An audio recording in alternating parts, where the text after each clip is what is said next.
மத்தியில் இருக்கிறதுலே ரொம்ப சந்தோஷம். இந்த 3 நாளும் உங்கள் மத்தியில் இருந்து ஊழியம் செய்தது எனக்கு ரொம்ப ஆசீர்வாதமாக இருந்தது. வார்த்தையை நல்லா கேட்குறீங்க. வார்த்தையில் கட்டப்படணும். எத்தனை பேர் ஆமேன்னு சொல்ல முடியும்? நேற்றைக்கு சொன்ன மாதிரி எதை பெற்று வச்சுக்கிறீங்களோ இல்லையா, எதை பெற்று வச்சுக்கிறணும்? கிடைக்கும் போதெல்லாம் வார்த்தையை என்ன செஞ்சு வச்சுக்கிறணும்? வாங்கி வைத்துக்கொள்ளணும். இல்லை, கர்த்தர் ஏற்ற நேரத்தில் உங்களை பயன்படுத்த ஆரம்பிப்பா. சரி, இந்த நாளில் கூட ஒரு காரியத்தை நாம் தியானிக்க போகிறோம். எபேசியருக்கு எழுதப்பட்ட நிருபம் 1வது அதிகாரம் 4-6 வரைக்கும். எபேசியருக்கு எழுதப்பட்ட நிருபம் 1வது அதிகாரம் 4-6 வரைக்கும். தமக்கு முன்பாக நாம் அன்பில் பரிசுத்தமுள்ளவர்களும் குற்றமில்லாதவர்களுமாய் இருப்பதற்கு அவர் உலக தோற்றத்திற்கு முன்னே கிறிஸ்துவுக்குள் நம்மை தெரிந்து கொண்டபடியே பிரியமானவருக்குள் தாம் நமக்கு தந்தருளின தம்முடைய கிருபையின் மகிமைக்கு புகழ்ச்சியாக தம்முடைய தயவுள்ள சித்தத்தின்படியே நம்மை இயேசு கிறிஸ்து மூலமாய் தமக்கு சுவிகார புத்திரராகும்படி முன் குறித்திருக்கிறார். சரி, இந்த வசனத்தை தான் இப்போ நம்ம தியானிக்க போகிறோம். சரியா? இந்த வார்த்தை சொல்லுது, ஆண்டவருக்கு ஒரு பிளான் இருந்துச்சு. சொல்லுங்க, ஆண்டவருக்கு என்ன இருந்துச்சு? என்ன பிளானு? நம்ம எல்லாம் அவருக்கு முன்பாக அன்பில் பரிசுத்தமுள்ளவர்களும் குற்றமில்லாதவர்களுமாய் நிறுத்த வேண்டும் என்று விரும்பினாராம். நம்ம எல்லாம் அவருக்கு முன்னாடி எப்படி நிறுத்தணும்? அன்பில் பரிசுத்தமுள்ளவர்களும் அடுத்து குற்றமில்லாதவர்களுமாய் நிறுத்த வேண்டும் என்று சொல்லி அவர் விரும்பினார். இந்த பிளானை அவர் எப்போ செய்தாராம்? வசனம் சொல்லுது, உலக தோற்றத்திற்கு முன்பாகவே. சொல்லுங்க, எப்போ இந்த பிளானை செய்தார் அவர்? உலக தோற்றத்திற்கு முன்பாகவே அவர் இந்த பிளானை பண்ணிட்டார். சரி, உலக தோற்றத்துக்கு முன்னாடியே பண்ணார்ல, யாரை வச்சு அவர் பிளான் பண்ணார்னு கேட்டா, தம்முடைய குமாரனாகிய இயேசு கிறிஸ்துவை வச்சு பிளான் பண்ணார். சொல்லுங்க, தம்முடைய குமாரனாகிய யாரை வச்சு பிளான் பண்ணாரு? இயேசு கிறிஸ்துவை வச்சு பிளான் பண்ணார். திருப்பி சொல்றேன், பிதா ஒரு பிளான் பண்றார், திட்டமிடுகிறார். நம்ம எல்லாம் அவருக்கு முன்னாடி அன்பில் பரிசுத்தம் உள்ளவர்களும் குற்றமில்லாதவர்களுமா நிறுத்தணுங்கிறது திட்டமா. சரி, இந்த பிளானை எப்போ போட்டாரு? உலக தோற்றத்திற்கு முன்பாகவே இதை பிளான் பண்ணிட்டாரு. சரி, யாரை வச்சு பிளான் பண்ணுறாரு? நம்ம ஒரு கட்டடம் கட்டணும் அப்படின்னா யாரை வச்சு பிளான் பண்ணுவா? ஒரு என்ஜினியரை வச்சு பிளான் பண்ணுவோம் இல்லையா? ஒரு பைக்கை வேலை பார்க்கணும்னா யாரை வச்சு பிளான் பண்ணுவா? மெக்கானிக்கை வச்சு பிளான் பண்ணுவோம்ல. அதை போல் இந்த பிளானை அவர் யாரை வச்சு பண்ணுறாருன்னா, தம்முடைய குமாரனாகிய இயேசு கிறிஸ்துவை. சொல்லுங்க, யாரை வச்சு பண்ணுறாரு? சரி, இந்த பிளானை எதுக்காக பண்ணுறாருன்னா, அவர் நம்ம மேலே வச்சிருக்கிற அந்த கிருபையின் மகிமைக்கு புகழ்ச்சியாக. இப்படி சொல்லலாம், இன்னொரு மொழிபெயர்ப்பு இருக்கு, மகிமையான கிருபைக்கு புகழ்ச்சி உண்டாகத்தக்கதாக. சொல்லுங்க, என்ன கிருபைக்கு? மகிமையான கிருபைக்கு புகழ்ச்சி உண்டாகத்தக்கதாக அவர் இப்படி செய்தார். சரியா? ஆரம்பத்துல இருந்து வர்றேன். ஆண்டவர் ஒரு பிளான் வச்சிருக்காரு. என்ன பிளானு? நம்ம எல்லாம் எப்படி நிறுத்தணும் அவருக்கு முன்னாடி? அன்பில் பரிசுத்தம் உள்ளவர்களும் சரி நிறுத்தணும். அதுக்கு இந்த பிளானை எப்போ பண்ணார் அவர்? சில பேர் சொல்லாமல் இருக்கிறீங்க. நான் காலையிலே சொன்னேன், உங்கள் வாயினால வார்த்தை என்ன செஞ்சுட்டே இருக்கணும்? நீங்கள் பேசிகிட்டே இருக்கணும். நல் வார்த்தைகள் என்ன செஞ்சுட்டே இருக்கணும்? உங்கள் வாயிலிருந்து வந்துட்டே இருக்கணும். சொல்லுங்கள், எப்போ பிளான் பண்ணார் அவர்? உலக தோற்றத்திற்கு முன்பாகவே பிளான் பண்ணிட்டார். சரி, யாரை வச்சு பிளான் பண்ணார்? குமாரனாகிய இயேசு கிறிஸ்துவை வச்சு. Very good, very good. சரி, எதுக்கு பிளான் பண்ணார்? எதுக்காக இந்த பிளானை போட்டார்? மகிமையான கிருபைக்கு புகழ்ச்சி உண்டாக. கிருபைனா பேரன்பு. சொல்லுங்க, கிருபைனா என்ன? அன்பு. அவர் நம்ம மேலே வச்சிருக்காரு பாருங்க, அந்த பேரன்பு இருக்கு பாருங்க. அந்த பேரன்பை நினச்சி நினச்சி நினச்சி என் மேலே இவ்வளவு அன்பு வச்சிருக்கீங்களா அப்படின்னு நினச்சி நினச்சி சந்தோஷப்படுகிறதற்காக, அந்த அன்புக்கு புகழ்ச்சி சேருவதற்காக அவர் இந்த பிளானை பண்ணார். சரி பிரதர், பிளான் பண்ணாரு, உலக தோற்றத்துக்கு முன்னாடியே பண்ணாரு, இயேசு கிறிஸ்து வச்சு பண்ணாரு, அவருடைய அன்புக்கு புகழ்ச்சி வர்றதுக்காக பண்ணாரு. சரி, அந்த பிளான்ல என்ன செய்தார்னா, நம்ம எல்லாம் அவருடைய சுவிகார புத்திரர் ஆக்கினார். சொல்லுங்க, நம்ம எல்லாம் அவருடைய. இப்ப என்ன பார்க்க போறோம்னா, சுவிகார புத்திரர்னா என்ன, சுவிகார பிள்ளைகள்னா என்ன, அதை தியானிக்க போறோம். இது ஏதோ ஒரு சத்தியத்தை சொல்றாங்க போல அப்படின்னு நினைக்காதீங்க. இந்த ஒரு காரியம் உங்களுக்கு வழங்கிருச்சுன்னா வாழ்க்கையில் நிறைய ஆசீர்வாதங்களை நீங்கள் அனுபவிக்க ஆரம்பிச்சிருவீங்க. சரியா? அதனால் இது ஆசீர்வாதத்தின் ஊற்றாக இருக்கிறது. அதனால் இதுதான் டோரு. சரியா? அதனால் நீங்கள் கொஞ்சம் நல்லா ஊற்று கவனிக்கணும். எத்தனை பேர் ஆமேன்னு சொல்ல முடியும்? எத்தனை பேர் ஆமேன்னு சொல்ல முடியும்? சரி, இப்போ கவனிங்க. நான் ஆரம்பத்துலேருந்து சொல்கிறேன். ஆண்டவர் ஆதியில் வானத்தையும் பூமியையும் சிருஷ்டித்தார். சொல்லுங்க, எதை சிருஷ்டிக்கிறாரு? வானத்தையும் பூமியையும் சிருஷ்டித்தார். அப்படின்னா என்ன அர்த்தம்னா, வானம்னா என்ன அர்த்தம்னா பரலோகம்னு அர்த்தம். சொல்லுங்க, வானம்னா என்ன அர்த்தம்? நீங்க பார்க்குற இந்த வானம் கிடையாது, இந்த ஆகாய விரிவு இருக்குல்ல, அது 2வது நாள் தான் சிருஷ்டிக்கப்பட்டது. முதல்ல சொல்லப்பட்டிருக்கிற வானத்தையும் பூமியையும் இருக்கு இல்லையா, அது எதை குறிக்கிறதுனா பரலோகத்தை குறிக்கிறது. சொல்லுங்க, எதை குறிக்கிறது? பரலோகத்தை அது குறிக்கிறது. இப்போ ஆண்டவர் முதல்ல எதை சிருஷ்டிக்கிறார்னா பரலோகத்தையும், பிறகு எதையும் சிருஷ்டிக்கிறாரு? இந்த பூமியையும் சிருஷ்டிக்கிறார். பரலோகத்தை அவர் எப்படி விளக்கமாக எப்படி அவர் படைச்சார்னா அதை நமக்கு விளக்கமாக வேதம் சொல்லலை, அங்கங்கே சொல்லியிருக்கு, சில இடங்கள் அது சொல்லப்பட்டிருக்கிறது. ஆனால் அதை முழு விவரமாய் அது என்ன செய்யலை, நமக்கு சொல்லலை. ஆனால் பூமியை குறித்து சொல்லியிருக்கார். சரி, முதல்ல பரலோக ராஜ்யத்தை ஸ்தாபிக்கிறார். சொல்லுங்க, முதல்ல எதை ஸ்தாபிக்கிறாரு? அடுத்தது எதை ஸ்தாபிக்கிறார்னா பூமிக்குரிய இந்த பூமியை ஸ்தாபிக்கிறார். இப்ப கவனிங்களேன், ஆண்டவர் முதல்ல பரலோக ராஜ்யத்தை ஸ்தாபிச்சு அதுல தன்னுடைய குமாரனாகிய இயேசு கிறிஸ்துவை ஆளுகை செய்யும்படிக்கு வைத்து விட்டார். பரலோக ராஜ்யத்தை சிருஷ்டித்து அதுல தன்னுடைய குமாரனாகிய யார் ஆளுகை செய்யும்படி வச்சுட்டாரு? கிறிஸ்து இயேசுவை ஆளுகை செய்யும்படி அவர் வைத்து விட்டார். இப்ப அடுத்து பரலோக ராஜ்யம் தன்னுடைய எல்லையை விரிவுபடுத்துகிறது, விஸ்தரிப்பு செய்கிறது. ஒரு நல்ல ராஜ்யம்னு சொன்னா அது தன்னுடைய எல்லைகளை என்ன செய்து கொண்டே போக வேண்டும்? விரிவாக்கம் செய்து கொண்டே போகணும். உண்மைதானா? இங்கிலாந்து பாருங்க, எங்கேயோ இருக்கு, குட்டிக்கோண்டு நாடு, அங்க ஒண்ணுமே கிடையாது. ஒரு சில பிஸ்னஸ் தான் இருக்கே ஒழிய, ஒரு கார் ஃபேக்ட்ரி, சில ஃப்ளைட்டு, இந்த மாதிரி ஒரு சில பிஸ்னஸ் இருக்கே ஒழிய பெரிய அளவுலலாம் அங்கே ஒன்றுமே என்ன இல்லை.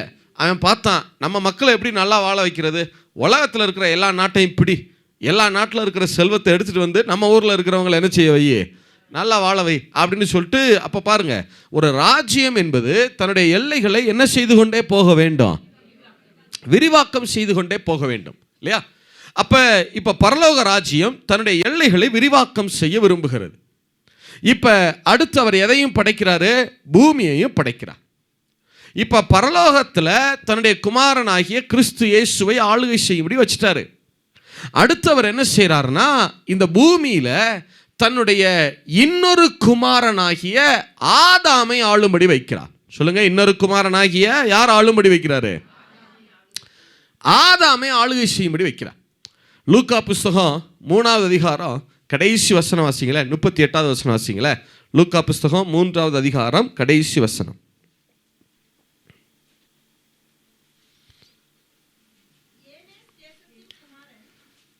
ஏனோஸ் சேத்தின் குமாரன், சேத் ஆதாமின் குமாரன். தமிழ்ல ஆதாம் தேவனால் உண்டானவன் இருக்கா? நீங்க இங்கிலீஷ்ல வாசிச்சு பாருங்க. Adam was the son of God. ஆதாம் தேவனின் மகன். இல்ல, ERV பைபிள் வாசிச்சீங்கன்னா இருக்கும். ஆதாம் தேவனின் மகன், கடவுளின் மகன். இல்ல, அப்ப ஆதாம தேவன், நல்லா கவனிங்க, ஆதாமை தெய்வம் ஒரு சாதாரண மனுஷனாய் படைக்கல, அவனை தன்னுடைய சொந்த மகனாய் பார்த்தார். எத்தனை பேர் ஆமேன் சொல்ல முடியும்? எத்தனை பேர் ஆமேன் சொல்ல முடியும்? ஆதாம எப்படி பார்த்தார்? அவரு சொந்த மகனாய் பார்த்தார். இப்ப கவனிங்க, பரலோக ராஜ்யத்துல இயேசு என்கிற குமாரனை ஆள வச்சிட்டாரு. பூமியில தன்னுடைய இன்னொரு குமாரன் யார் ஆளுகை செய்யும்படி வைக்கிறாரு? ஆதாமை ஆளுகை செய்யும்படி வச்சிட்டார். ரைட். இப்ப இந்த ஆதாம் இருக்கான் பாருங்க, அவன் என்ன செய்கிறான்? ஒரு கட்டத்தில் சாத்தானுடைய வார்த்தைகளுக்கு கீழ்ப்படுகிறான். யாருடைய வார்த்தைகளுக்கு? சாத்தானுடைய வார்த்தைக்கு அவை கீழ்ப்படிஞ்சதுனால வேதம் சொல்லுது, நீங்க எதற்கு கீழ்ப்படுகிறீர்களோ அதற்கு என்னவாக இருக்கிறீங்க? அடிமைகளாக இருக்கிறீங்கன்னு சொல்லுது இல்லையா? இப்ப சாத்தான் ஆதாமுக்கு கீழ்ப்படிஞ்சதுனால, மன்னிக்கிறோம், ஆதாம் சாத்தானுக்கு கீழ்ப்படிஞ்சதுனால ஆதாம் சாத்தானுக்கு அடிமையா போயிட்டான். இப்ப ஆதாம் மட்டும் அடிமையா போனது பிரச்சனை இல்லை. எப்படி ஆயிடுச்சுன்னா, நல்லா யோசிச்சு பாருங்களேன். ஒரு ராஜாவுக்கு பிள்ளையா பிறந்தா அந்த பிள்ளை அடுத்து என்ன ஆயிடுவான்? ராஜாவாயிருவான். மந்திரிக்கு பிள்ளையா பிறந்தா அடுத்து அந்த பிள்ளை என்ன ஆயிடுவான்? அதே நேரம் ஒரு அடிமைக்கு பிள்ளையா பிறந்தா அவன் யாரா தான் ஆக முடியும்? அடிமை தானே.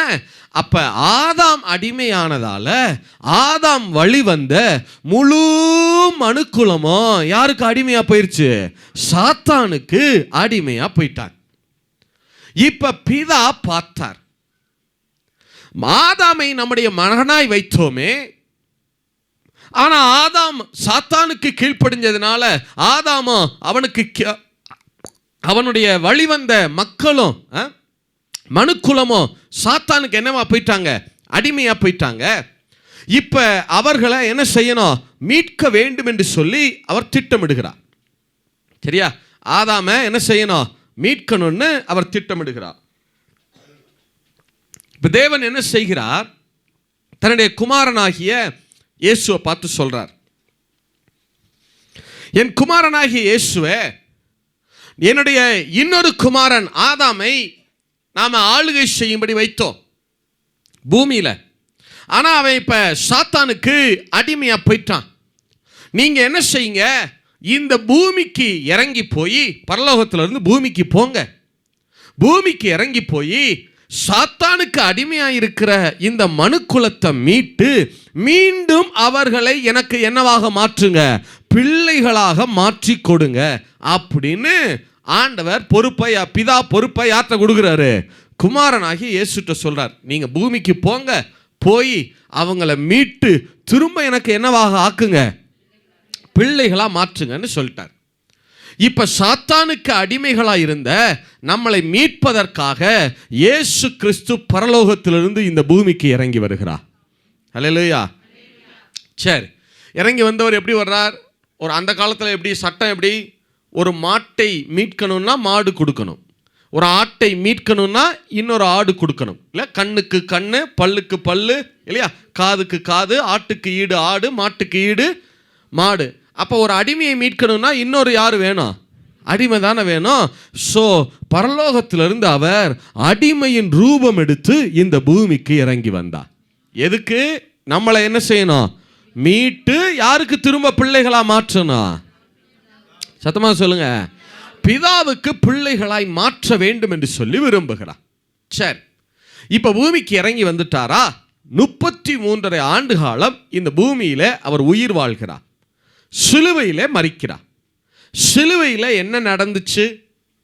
ஏசாயா புஸ்தகம் 53வது அதிகாரம் 10வது வசனம். ஏசாயா புஸ்தகம் 53வது அதிகாரம் 10வது வாக்கியம். எல்லாரும் முக்கியமான வசனம் பக்கம் சொல்லுங்க சிஸ்டர், எல்லாரும் எடுத்துக்கொள்ளட்டும், சேர்ந்து வாசிக்கட்டும். 860 இல்லையா? பழைய ஏற்பாட்டில் 860 எடுத்துட்டீங்களா? முக்கியமான வசனம், எல்லாரும் சேர்ந்து வாசிங்க பார்க்கலாம். கர்த்தரோ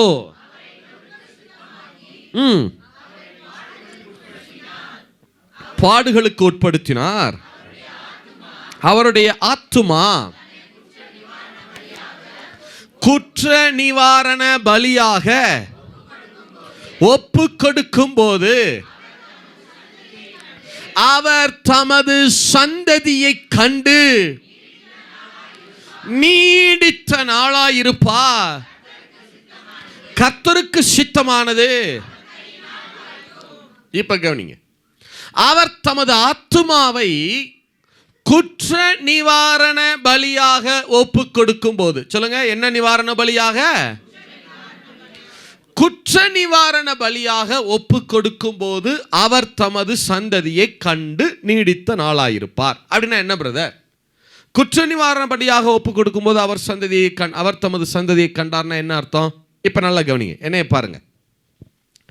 வேதத்தில் 5 பலிகள் சொல்லப்பட்டிருக்கிறது. சொல்லுங்க, எத்தனை பலிகள் சொல்லப்பட்டிருக்கிறது? 5 பலிகள். லேவியராகம புஸ்தகத்தை எடுத்தீங்கன்னா, எடுக்க வேண்டாம், முதல் 5 அதிகாரங்களில் 1 அதிகாரம் 2 3 4 5 அதிகாரத்திலையும் ஒவ்வொரு அதிகாரத்திலையும் ஒரு பலி, 5 பலிகள் சொல்லப்பட்டிருக்கிறது. முதல் பலி தகன பலி. சொல்லுங்க, முதல் பலி என்ன பலி? தகன பலி, பர்ன்ட் ஆஃபரிங், தகன பலி. சரியா? ரெண்டாவது பலி, முதல் பலி தகன பலி, ரெண்டாவது பலி போஜன பலி. சொல்லுங்க, ரெண்டாவது பலி என்ன பலி? போஜன பலி, மீல் ஆஃபரிங். திருப்பி சொல்றேன், முதல் பலி தகன பலி, ரெண்டாவது பலி போஜன பலி, மீல் ஆஃபரிங். Very good.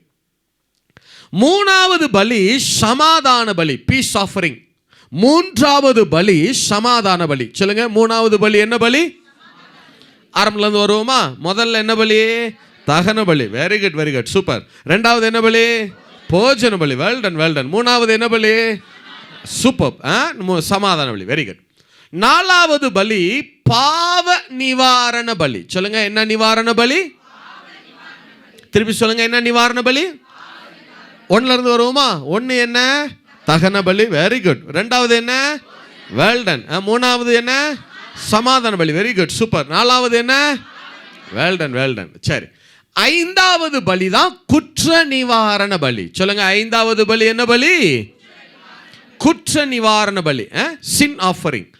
மன்னிக்கணும், பாவ நிவாரண பலி சின் ஆஃபரிங், குற்ற நிவாரண பலி கில்ட் ஆஃபரிங். கில்ட் ஆஃபரிங், குற்ற நிவாரண பலி. சரி, ஆரம்பம் ஒரே ஒரு சொல்லுவோமா?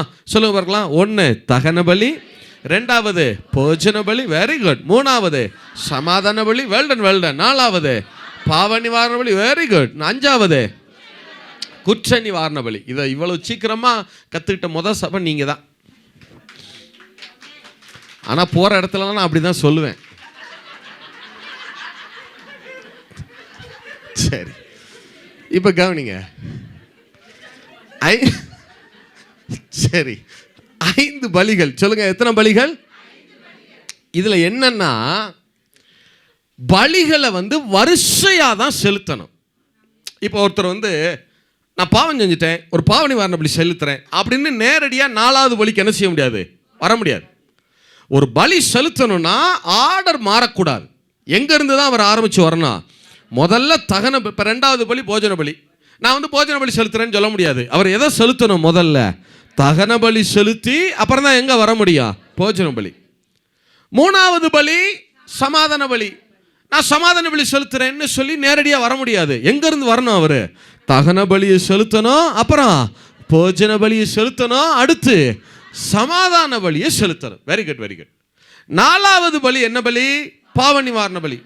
பாவ நிவாரண பலிக்கு டைரக்டா வர முடியாது. எங்க இருந்து ஆரம்பிச்சு வரணும்? அவரு தகன பலி செலுத்தணும், போஜன பலி செலுத்தணும், சமாதான பலி செலுத்தணும், அப்புறம் தான் எங்க வரணும்? பாவ நிவாரண பலி, சின் ஆஃபரிங் வரணும். 5வது பலி தான் குற்ற நிவாரண பலி.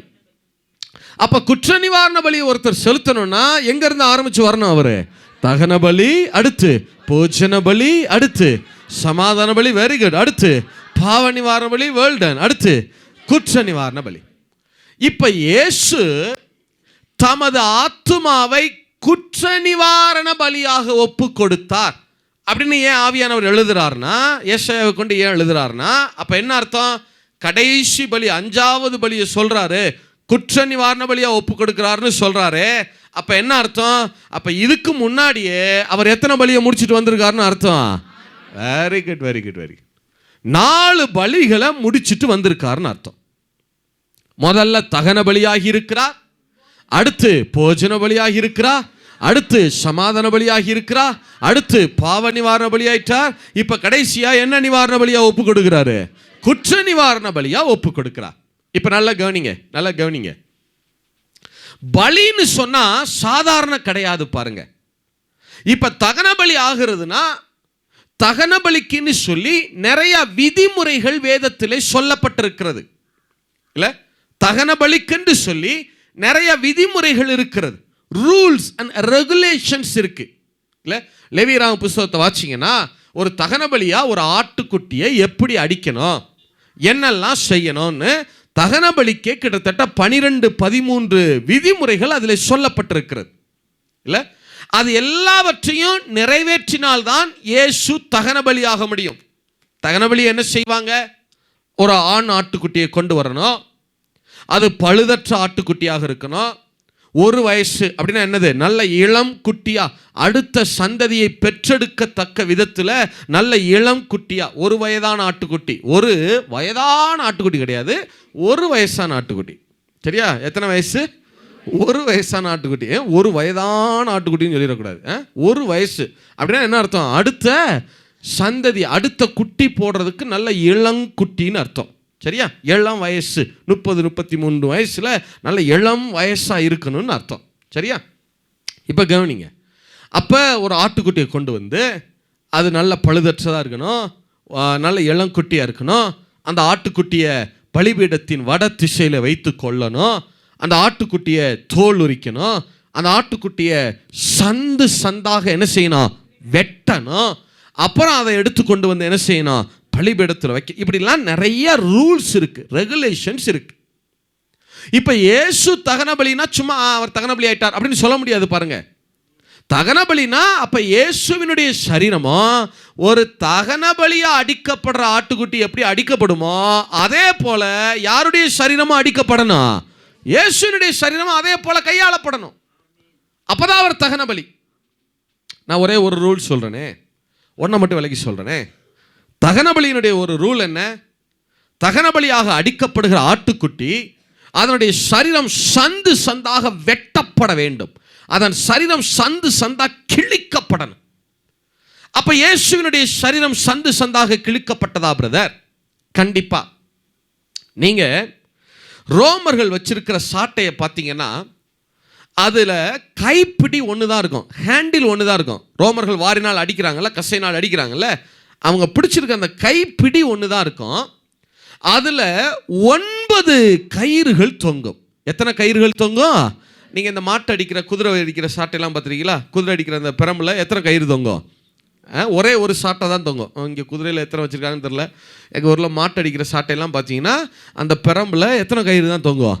ஒரு கயிறு. ஆனால் அந்த ரோமர்கள் வச்சிருக்கிற சாட்டை எப்படி இருக்குன்னா அந்த ஒரு கைப்பிடி இருக்கும். அந்த ஒரு கைப்பிடியில் எத்தனை கயிறுகள் தொங்கும்? 9 கயிறுகள் தொங்கும்.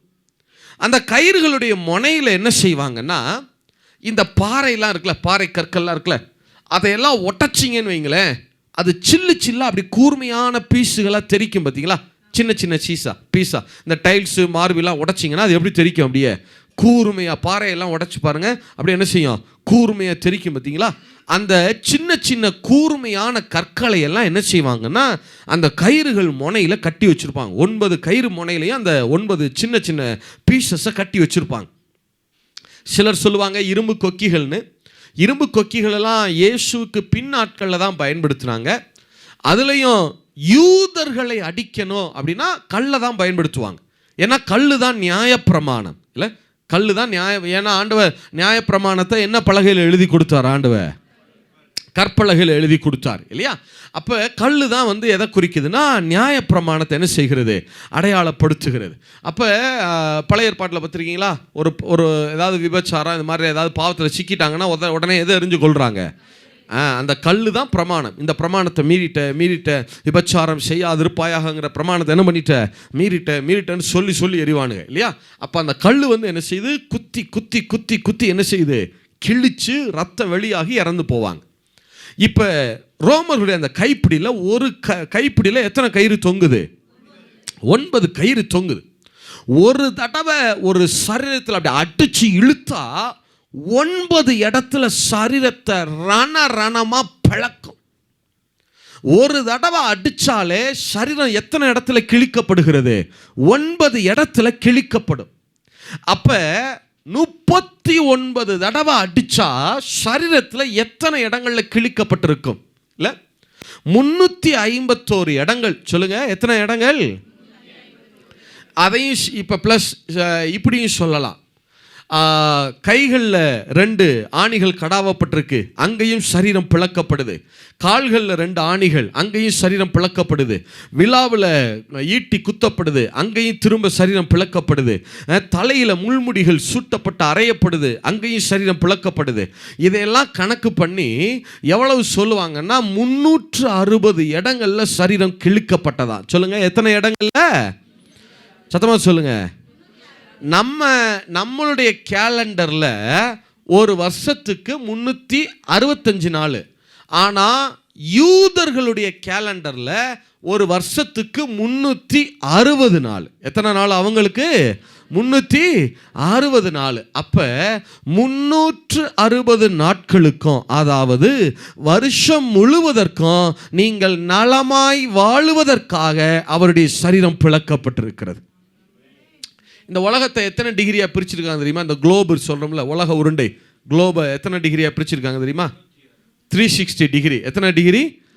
இந்த உலக உருண்டையை எத்தனை டிகிரியா பிரிச்சிருக்கிறாங்க? 360 டிகிரின்னு சொல்லுவாங்கல்ல, 360 டிகிரின்னு சொல்லுவாங்கல்ல, இல்லையா?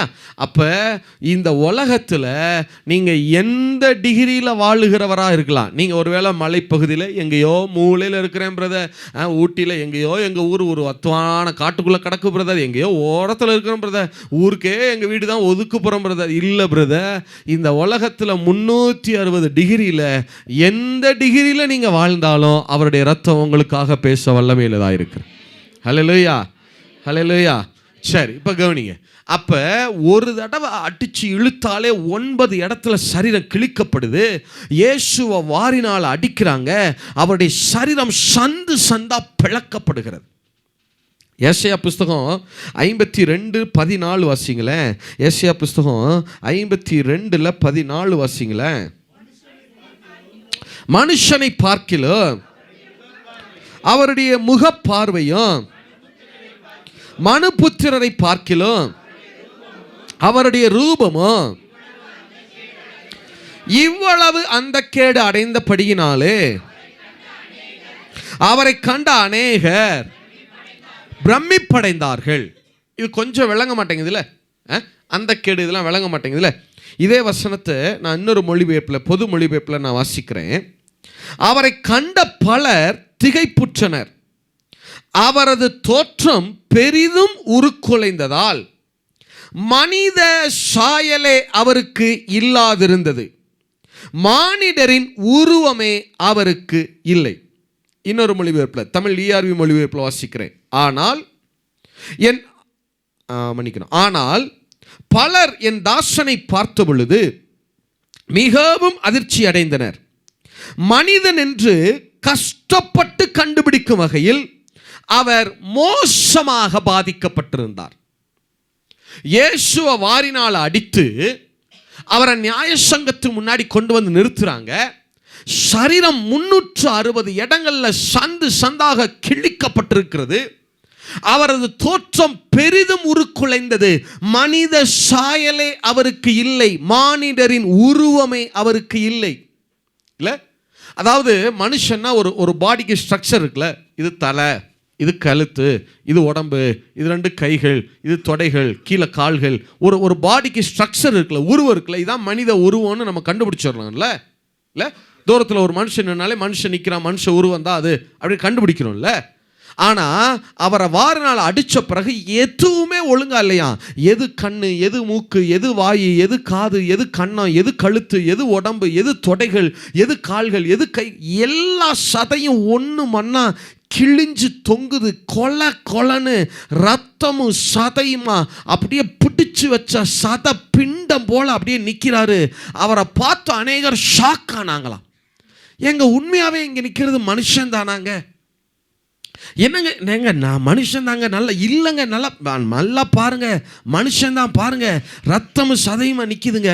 அப்படி எதுவுமே முழுசா இல்லை. எது கண், எது எந்த எந்த பாகமுமே இதுதான், இது கழுத்து, இதுதான், இது உடம்பு, இதுதான் அப்படின்னு சொல்ல முடியல. எல்லாம் குழஞ்சு அப்படியே கொலன்னு 360 இடங்கள்ல சரீரம் சந்து சந்தா கிழிக்கப்பட்டிருக்கு, பிற்கப்பட்டிருக்கு. அவர் மனுஷன் என்றே கண்டுபிடிக்கிறதுக்கே கஷ்டமா இருந்துச்சாம். அந்த அளவுக்கு அவர் மோசமாக பாதிக்கப்பட்டிருந்தார். இல்ல, இது தகன பலியினுடைய ஒரே ஒரு ரூலுக்கு, தகன பலியினுடைய ஆட்டுக்குட்டி சந்து சந்தாக வெட்டப்பட வேண்டும் என்கிற ஒரே ஒரு ரூலுக்கு தான் இவ்வளவு பாடு. தகன பலிக்க இன்னும் 12-13 இருக்கு. அதுக்கப்புறம் போஜன பலியுக்குன்னு நிறைய ரூல்ஸ் இருக்கு. போஜன பலினா என்ன? அப்பம், கோதுமையில் அப்பம் சுட்டு கொண்டு வரணும். எப்படி, என்ன செய்யணும்? கோதுமைகளை எடுத்துட்டு வந்து கோதுமையை அரைச்சு மாவாக்க கூடாது.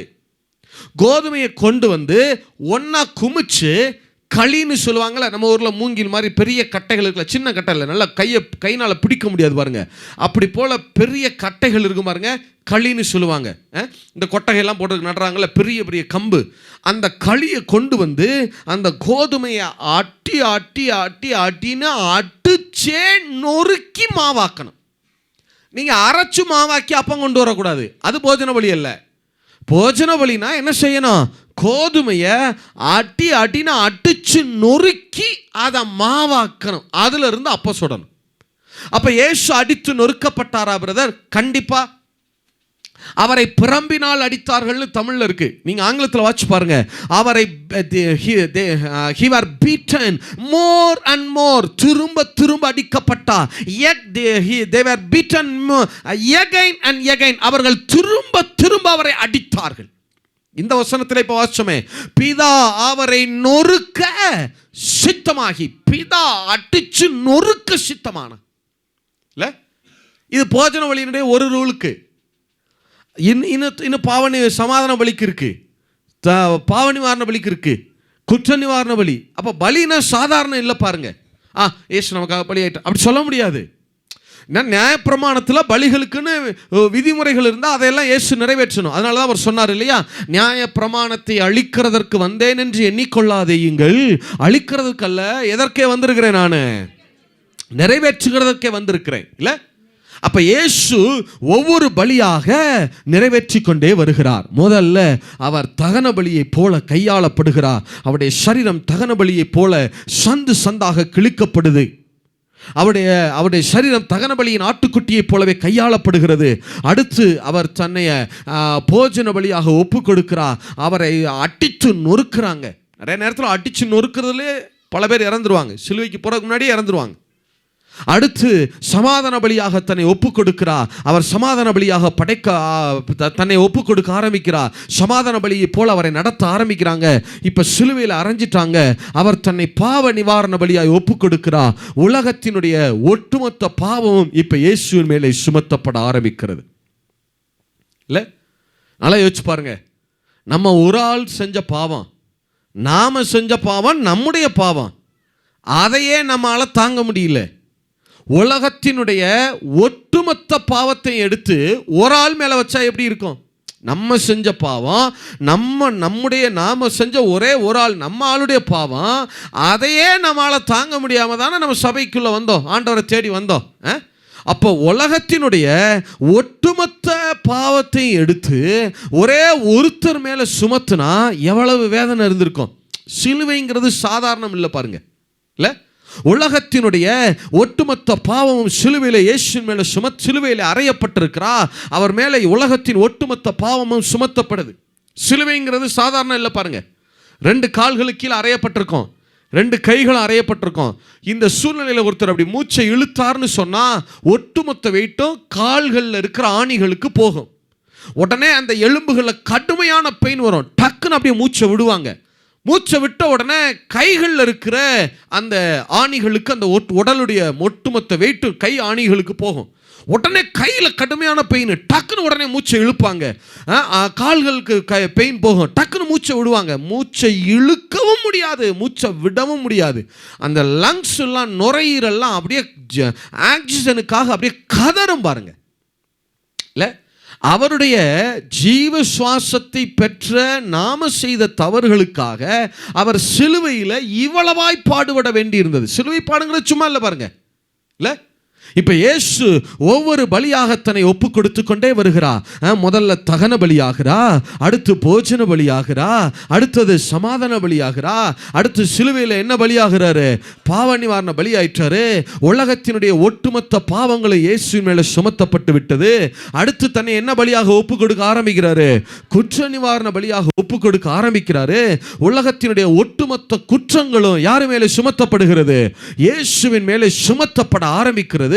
எல்லா பாவமும் குற்றமும் இயேசுவின் மேல வந்துருச்சு. இப்ப பிதா இயேசுவை சிலுவையிலே கைவிட்டாக வேண்டும். ஏன்? பாவத்துக்கும் பிதாவுக்கும் என்ன கிடையாது? சம்பந்தம் கிடையாது.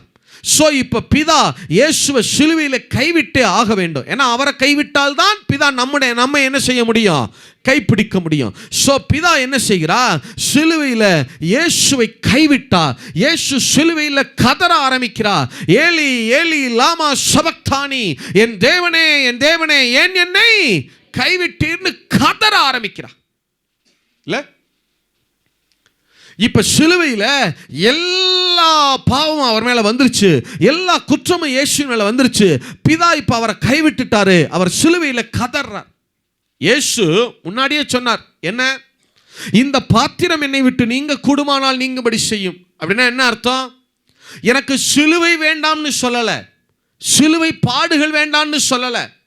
நான் எவ்வளவு வேணா பாடுபட்டுக்கிறேன், நீங்க எவ்வளவு வேணா என்னை உபத்திரவப்படுத்திக் கொள்ளுங்க, அது பிரச்சனை இல்லை. ஆனா நான் பிதாவை விட்டு மட்டும் பிரிஞ்சிடக்கூடாது. அந்த கேரக்டர், அந்த பாத்திரம் மட்டும் எனக்கு வேண்டாம். இல்ல, ஏன்னா பிதாவும் நானும் ஒன்றாயிருக்கிறோம். பிதாவை விட்டு நான் ஒரு க்ஷண பொழுது கூட நான் பிரிந்தது கிடையாது. நான் பிதாவை விட்டு நான் பிரியக்கூடாது, அது மட்டும் நடக்க வேணான்னு நினைச்சாரு. ஆனா அதுவும் நடந்துருச்சு. இப்ப சிலுவையில பிதா இயேசுவை கைவிட்டு விட்டார். அவர் சிலுவையில கதற ஆரம்பிக்கிறார்.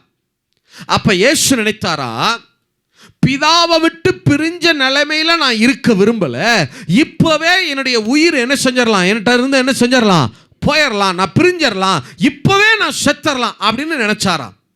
இந்த தாய்மார்கள்லாம் இருக்காங்க இல்லையா, அவங்க இந்த குழந்தைகளை பெற்றெடுக்கிறப்ப, நான் சொல்றது சிசேரியன் இல்லை, நார்மல் டெலிவரியில குழந்தைகளை பெற்றெடுக்கிறப்ப அந்த குழந்தை ரத்தமும் சதையும் அப்படி வெளியே வரும் பாருங்க. அப்படி வெளியே வர்றப்ப அந்த பெயின் தாங்க முடியாம அந்த தாய்மார்கள் என்ன நினைப்பாங்களாம், இவ்வளவு வேதனைப்படுறதுக்கு நான் இப்பவே என்ன ஆயிரலாம், நான் செத்தரலான்னு நினைப்பாங்களாம்.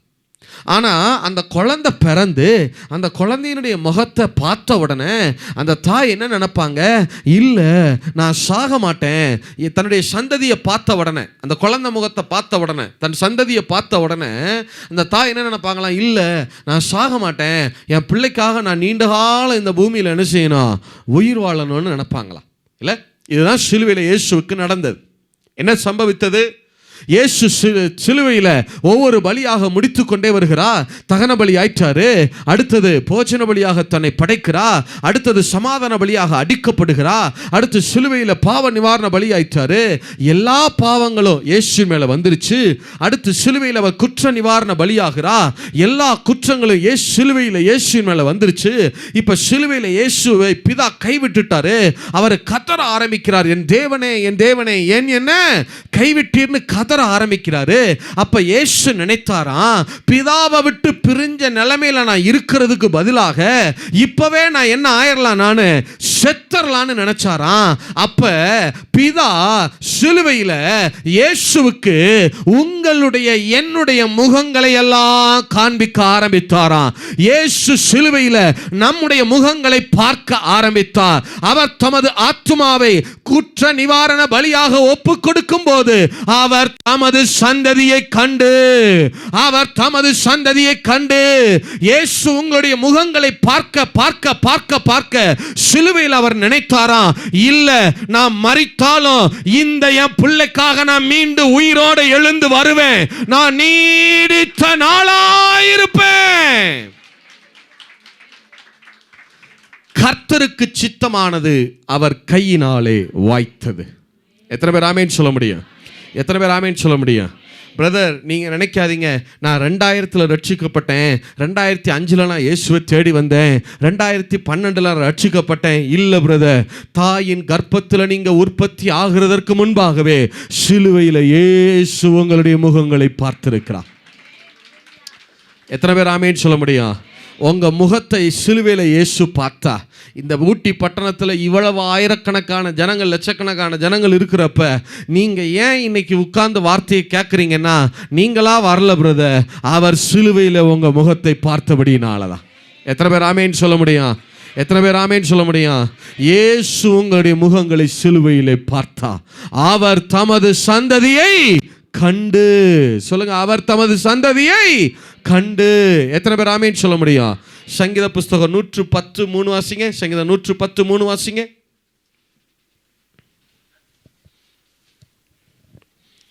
சீக்கிரம் வாசிங்க. உமது பராக்கிரமத்தின் நாளிலே உம்முடைய ஜனங்கள் மனப்பூர்வமா பரிசுத்த அலங்காரமும் உள்ளவர்களாய் இருப்பார்கள்.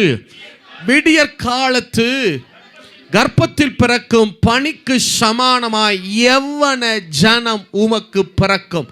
எவ்வன ஜனம்னா இளமையான ஜனம். சொல்லுங்க, என்ன ஜனம்? எவ்வளனா ஆங்கிலத்தில் யங் பீப்புள், இளம் பிள்ளைகள் உமக்கு பிறப்பார்கள். எத்தனை பேர் ஆமேன்னு சொல்ல முடியும்? நீங்கள் நினைக்கிறீங்க, நான் 25 வயசில் ரட்சிக்கப்பட்டேன் பிரதர், 30 வயசில் நான் ரட்சிக்கப்பட்டேன், 24 வயசில் நான் ஆண்டவர் என்னை ரட்சித்தார் பிரதர். உங்களை இளம் பிள்ளைகளாக இயேசு சிலுவையிலே பெற்றெடுத்தார். எத்தனை பேர் ஆமேன்னு சொல்ல முடியும்? எத்தனை பேர் ஆமேன்னு சொல்ல முடியும்? ஒரு தாய் தன் குழந்தையை பெற்றெடுக்கப்படுகிற வேதனையை விட 100 மடங்கள்ல, 1000 மடங்கள்ல, லட்சம் கோடி மடங்கு அதிகமாய் வேதனைப்பட்டு தான் சிலுவையில் அவர் உங்களை சந்ததியாய் உங்க முகத்தை பார்த்தார். இயேசு உங்களை பெற்றெடுத்தார். சொல்லுங்க, இயேசு நம்மை, ஜதமா சொல்லுங்க, இயேசு நம்மை. ஒரு தாய் எப்படி கர்ப்ப வேதனைப்பட்டு பிள்ளையை பெற்றெடுப்பார்களோ, ஒரு சந்ததியை பார்க்கணும்னா, தன் சந்ததியை பார்க்கணும்னா ஒரு தாய் எப்படி கர்ப்ப வேதனைப்பட்டாதான் முடியுமோ, அதை போல இயேசு உங்களை சந்ததிகளாய் பார்ப்பதற்கு, உங்களை தன்னுடைய சந்ததியாய் பிள்ளையாய் பார்ப்பதற்கு அவர் சிலுவையில் கர்ப்ப வேதனைப்பட்டு தான் சிலுவையில் உங்களை பெற்றெடுத்தா. எத்தனை பேர் ஆமேன்னு சொல்ல முடியும்? எத்தனை பேர் ஆமேன்னு சொல்ல முடியும்? இல்லை, அதனால தான் வேதம், நீங்கள் நினைக்காதீங்க எங்கள் அம்மா என்னை பெற்றெடுத்தாங்கன்னு. உங்கள் அம்மா மட்டும் உங்களை பெற்றெடுக்கல பிரதர். நீங்கள் சிலுவையில் யாரும் உங்களை பெற்றெடுத்திருக்கிறது? இயேசுவும் உங்களை பெற்றெடுத்திருக்கிறார். எத்தனை பேர் ஆமேன்னு சொல்ல முடியும்? எத்தனை பேர் ஆமேன்னு சொல்ல முடியும்? சிலுவையில் அவர் உங்களை பெற்றெடுத்திருக்கிறார். இல்லை, அதனால தான் வேதம் சொல்லுது, உங்களை என்னையும் நீங்கள் மறுபடி பிறந்தவர்கள். சொல்லுங்க, நீங்கள். அந்த வார்த்தையெல்லாம் சும்மா சொல்லலை பாருங்க. உங்கள் அம்மா வயிற்றில் மட்டும் நீங்கள் பிறந்தோன்னு நினைக்காதீங்க. நீங்கள் யாராலும் பெற்றெடுக்கப்பட்டிருக்கிறீங்க. சத்தமாக சொல்லுங்க, சிலுவையில் யாராலே பெற்றெடுக்கப்பட்டிருக்கிறீங்க? இயேசுவாலே நான் பெற்றெடுக்கப்பட்டிருக்கிறோம். எத்தனை பேர் ஆமேன்னு சொல்ல முடியும்? அதனால தான் சிலுவைக்கு போகிறதுக்கு முன்னாடி, சிலுவையில் மரிப்பதற்கு முன்பாக சீஷர்களை பார்த்து அவர் சீஷர்களே என்னார், வேலைக்காரரேன்னார், அப்போஸ்தலரேன்னார், ஊழியக்காரரேன்னார், சிநேகிதரேன்னார். ஆனால் சிலுவையில் மரித்து உயிர்த்தெழுந்து வந்து நிற்கிறாரு. அந்த கரையில் பேதுரு எல்லாரும் போட்டில் மீன் பிடிச்சி நிற்கிறாங்க. அவர் கரையில் மீன்களை பொறிச்சு வச்சுட்டு நிற்கிறாரு. அப்போ அவர்களை பார்த்து எப்படி கூப்பிட்டார் தெரியுமா? பிள்ளைகளே, உங்களிடத்தில் ஏதாகிலும் உண்டா? Oh my children. சிலுவைக்கு முன்னாடி தான் நீங்க வேலைக்காரன், சீஷன், அப்போஸ்தலன், சிநேகிதன். ஆனால் சிலுவைக்கு பின்பாக நீங்களும் நானும் அவராலே பெற்றெடுக்கப்பட்ட பிள்ளைகளாயிருக்கிறோம். எத்தனை பேர் ஆமேன்னு சொல்ல முடியும்? எத்தனை பேர் ஆமேன்னு சொல்ல முடியும்? ரத்தமும் சதையுமா அவர் உங்களை சிலுவையிலே பெற்றெடுத்திருக்கிறார். இல்லை, சிலுவையில் என்ன பண்ணியிருக்கிறாரு? பெற்றெடுத்திருக்கிறார். எத்தனை பேர் ஆமேன்னு சொல்ல முடியும்? இப்போ சொல்லுங்க, இயேசு என்னை பெற்றெடுத்தா. சத்தமா சொல்லுங்க, இன்னும் ஒரு தடவை சொல்லுங்க, திருப்பி சொல்லுங்க, இயேசு என்னை பெற்றெடுத்தா. சொல்லுங்க, பிதா என்னை தத்தெடுத்தா. சொல்லுங்க, இயேசு என்னை பெற்றெடுத்தா. உங்களை சிலுவையில் யாரு பெற்றெடுத்து இருக்கிறது? நீங்க நினைக்கிறீங்களா எங்கள் பக்கத்து வீட்டுக்காரர் சொன்னதுனால நான் வந்துட்டேன், ரட்சிக்கப்பட்டேன். எங்கள் பாஸ்டர் சொன்னார், இல்லை அவங்க சொன்னாங்க, இவங்க சொன்னாங்க, அதனால நான் ரட்சிக்கப்பட்டேன். இல்லை, உங்களை தாயின் கர்ப்பத்தில் நீங்கள் உற்பத்தி ஆகிறதுக்கு முன்னாடியே உங்களை சிலுவையில் அவர் பார்த்தபடினால தான் உங்களுக்கு ரட்சிப்பு வந்திருக்கு. எத்தனை பேர் ஆமேன்னு சொல்ல முடியும்? உங்கள் முகங்களை அவர் சிலுவையிலே பார்த்துருக்கிறார் சிஸ்டர். நீங்கள் நினைக்காதீங்க, யாரும் காணாத இடத்துல இருக்கிறேன், யாரும் காணாத ஊரில் வாசம் பண்ணுகிறேன். இல்லை, கர்த்தர் உங்களை கண்டிருக்கிறா. எத்தனை பேர் ஆமேன்னு சொல்ல முடியும்? எத்தனை பேர் ஆமேன்னு சொல்ல முடியும்? சரி, இப்போ கவனி. இயேசு நம்மை சிலுவையிலே பெற்றெடுத்தார் இல்லையா? அடுத்து வர்றேன். இயேசு நம்மை பெற்றெடுத்தார், பிதா நம்மை தத்தெடுத்தார். சொல்லுங்க, பிதா நம்மை. அது எப்படி பிரதர்? எப்படி நான் சொல்றேன் பாருங்க. ஒரு சம்பவத்தின் மூலமா நம்ம தியானிக்கலாம். ஏசாயா புஸ்தகம், மன்னிக்கணும், ஆதியாகம புஸ்தகம் 48வது அதிகாரம் 5வது வசனம் வாசிங்களேன். ஆதியாகம புஸ்தகம் 48:5 வாசிங்களேன்.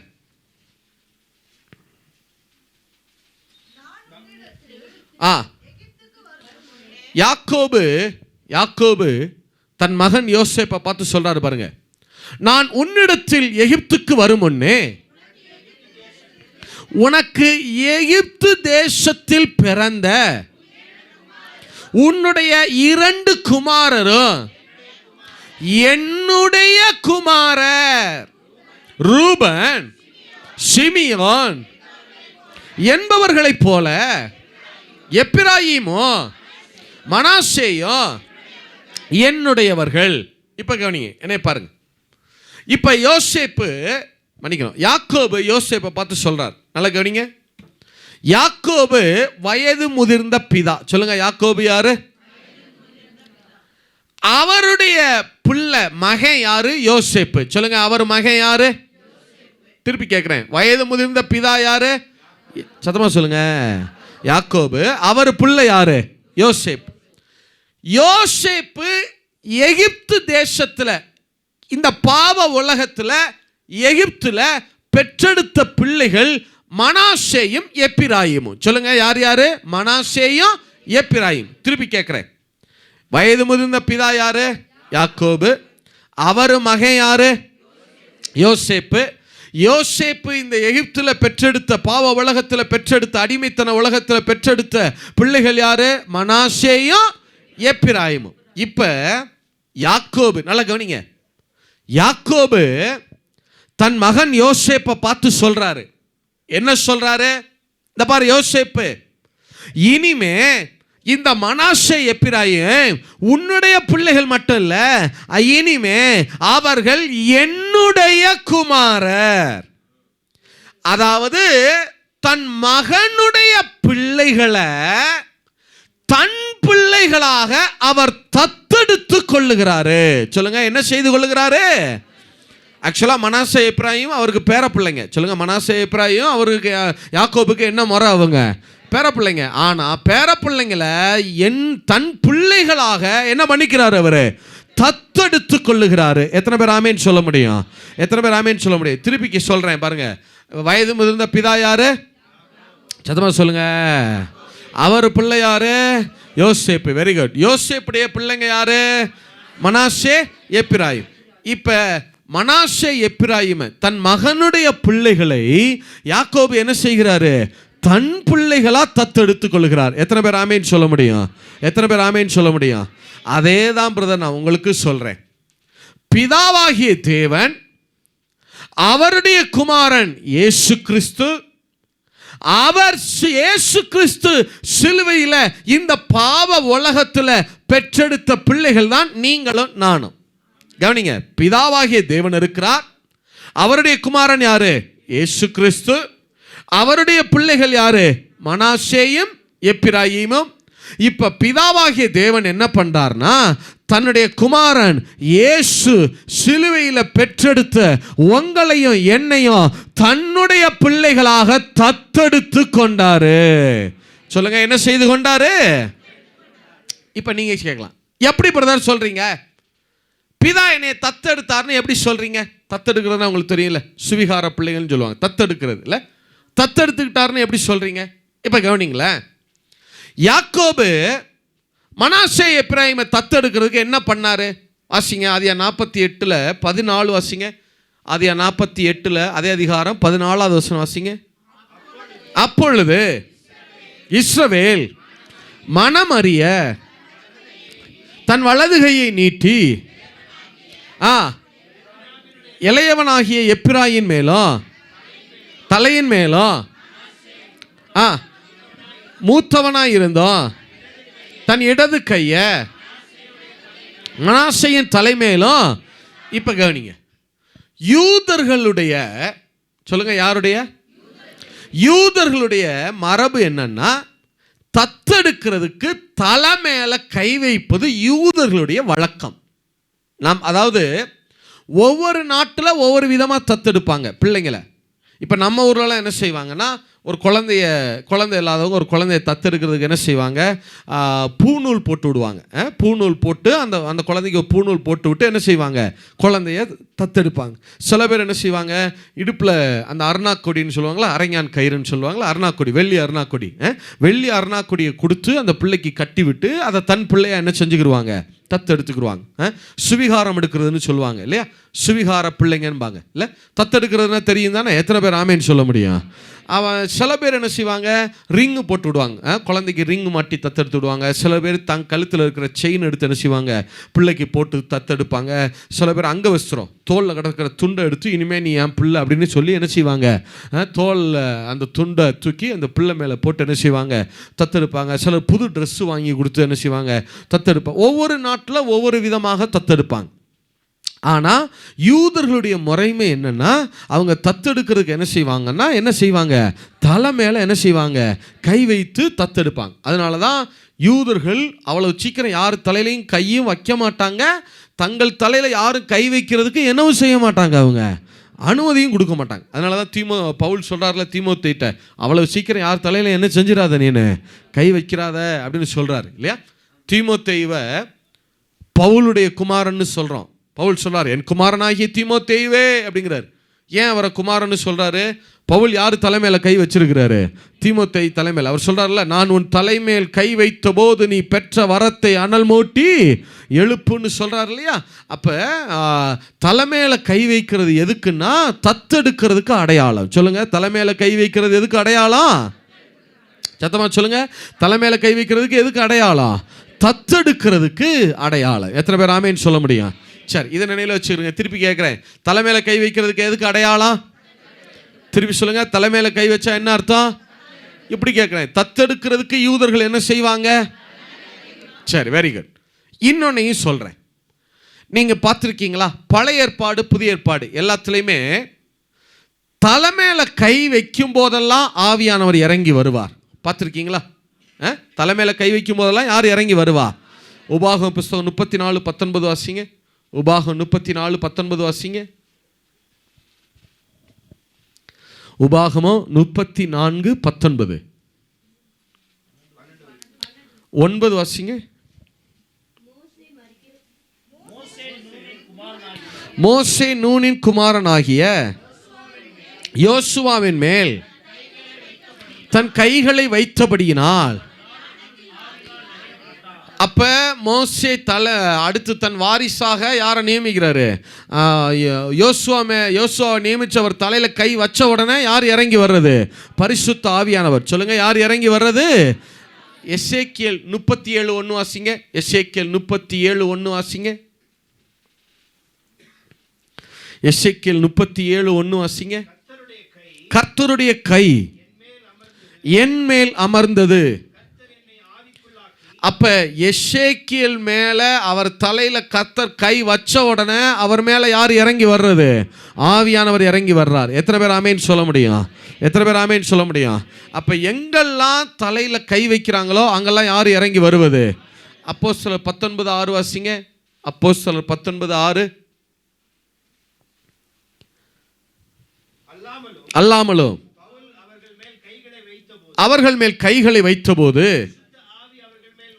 அப்ப எப்பெல்லாம் தலைமையில கை வைக்கிறாங்களோ அப்பொழுதெல்லாம் யார் இறங்கி வர்றது?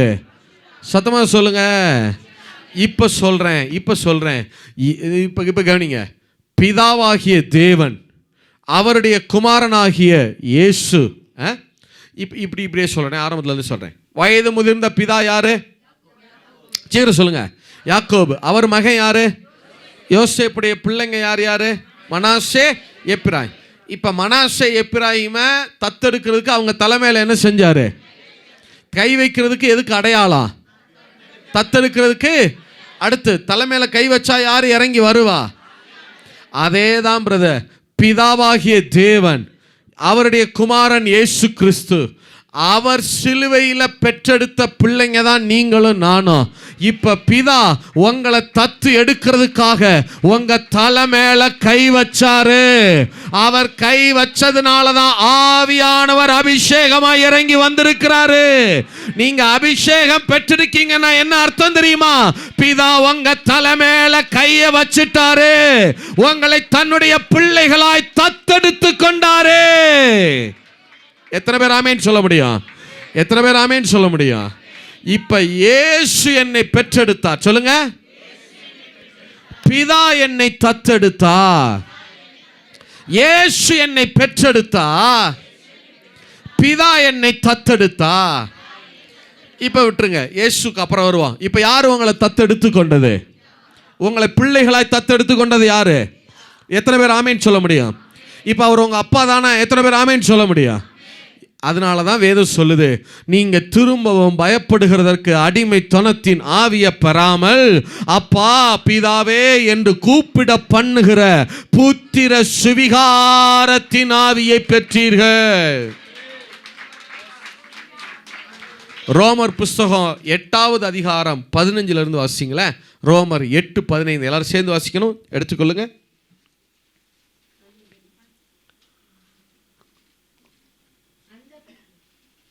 எல்லாரும் எடுத்துக்கொள்ட்டோம். பக்கம் சொல்லுங்க சிஸ்டர். 216 இல்ல? சரி, எடுத்துட்டீங்களா? ரோமர் 8:15 வாசிங்க. Roman chapter 8:15. அந்தபடி திரும்பவும் பயப்படுகிறதற்கு அடிமைத்தனத்தின் ஆவியை பெறாமல். அப்படின்னா என்ன அர்த்தம்? இதுக்கு முன்னாடி இயேசு உங்களை பெற்றெடுத்து பிதா தத்தெடுக்கிறதுக்கு முன்னாடி நம்ம யாருக்கு அடிமைகளாக இருந்தோம்? நம்ம யார்கிட்ட அடிமையா இருந்தோம்? முன்னாடி சொன்னேன்ல, யார்கிட்ட அடிமைகளாக இருந்தோம்? சாத்தான்ட்ட அடிமையா இருந்தோமா? இப்ப நம்ம அடிமைத்தனத்தின் ஆவியை பெறாமல் அப்பா பிதாவே என்று கூப்பிட பண்ணுகிற தத்தெடுப்பின் ஆவியானவரை பெற்றீர்கள். எத்தனை பேர் ஆமீன் சொல்ல முடியும்? எத்தனை பேர் ஆமீன் சொல்ல முடியும்? இப்ப அவரு உங்க அப்பா, நீங்க அவருடைய பிள்ளைகள். எத்தனை பேர் ஆமீன் சொல்ல முடியும்? தத்தெடுப்பின் ஆவியை பெற்றீர்கள். சொல்லுங்க, யாரை பெற்றீர்கள்? ஆவியான அபிஷேகம் பெற்றிருக்கீங்களா? பெற்றிருக்கீங்களா? ஒரு ஆமீன் சொல்லுங்க பார்க்கலாம். விசுவாசிக்கிறவங்கள ஒரு ஆமீன் சொல்லுங்க பார்க்கலாம். நல்லா கவனிங்க பிரதர், நல்லா கவனிங்க. தத்தெடுக்கிறதுக்கு என்ன செய்யறாங்க? ஒவ்வொரு ஊர்ல என்ன போட்டு விடுறாங்க? பூநூல் போடுறாங்க, அப்புறம் செயின் கொடுக்குறாங்க, அடுத்து அருணா கயிறு, அப்புறம் மோதிரம், துண்டு. நல்லா கவனிங்க, இதெல்லாம் போட்டால் கலட்டிடுவான் பாருங்க. பிதா என்ன பண்ணுறாரு? உங்களை தத்தெடுக்கிறதுக்கு என்ன செய்கிறாங்க? ஏதாவது கொடுத்து தத்தெடுக்கிறாங்க. அப்படி தானே? என்ன கொடுக்குறாங்க? பூநூல் கொடுக்குறாங்க, வெள்ளி அருணா கயிறு, இல்லைன்னா என்னது மோதிரம், இல்லைன்னா என்னது செயின், இல்லைன்னா துண்டு. அங்கே ஏதாவது ஒன்றை கொடுத்து என்னவா எடுத்துக்கிறாங்க? தத்தெடுக்கிறாங்க. இல்லை தானே? உண்மை தானே? ஆனால் பிதா பார்த்தாரு, இவனுக்கு செயின் போட்டு தத்தெடுத்தா கலட்டிடுவானுங்க, இவனுக்கு பூநூல் போட்டு தத்தெடுத்தா அறுத்துருவானுங்க, வெள்ளி அருணா கயிறு போட்டாலும் கலட்டிடுவானுங்க, துண்டு போட்டாலும் கிழிஞ்சு போயிடும். அவர் பார்த்தாரு, உங்களுக்கு எனக்கும் அவர் அருணா கயிறு போட்டு தத்தெடுக்கல, தம்முடைய ஆவியையே கொடுத்து தத்தெடுத்து கொண்டார். எதை கொடுத்து தத்தெடுத்து இருக்கிறா? சத்தமா சொல்லுங்க.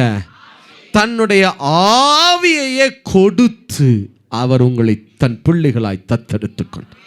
இல்ல, வேதம் சொல்லுது பாருங்க, இயேசு கிறிஸ்துவை விசுவாசிக்கிறவர்கள் எத்தனை பேர்களோ அத்தனை பேர்களும் தேவனுடைய பிள்ளைகளாகும்படிக்கு அதிகாரம் கொடுத்தார். எத்தனை பேர் ஆமேன் சொல்ல முடியும்? இப்ப சொல்லுங்க, நீங்க தேவனுடைய பிதாவாகிய தேவனுடைய பிள்ளைகள் தானா? எத்தனை பேர் ஆமேன் சொல்ல முடியும்? எத்தனை பேர் ஆமேன் சொல்ல முடியும்? சரி, வாசிங்க. இப்ப அடுத்து வாசிங்க பார்க்கலாம். அடுத்து வாசிங்க. 8:15 வாசிங்க. திருப்பி வாசிங்க. அந்தபடி திரும்பவா பயப்படுகிறதற்கு நீங்கள் அடிமைத்தனத்தின் ஆவியை பெறாமல் அப்பா பிதாவே என்று கூப்பிட பண்ணுகிற புத்திர சுவிகாரத்தின் ஆவியை பெற்றீர்கள். அடுத்து வாசிங்க. நான் தேவனுடைய யாராக இருக்கிறோம் என்று பிள்ளைகளாய் இருப்போமா பிள்ளைகளாய் இருக்கிறோமா?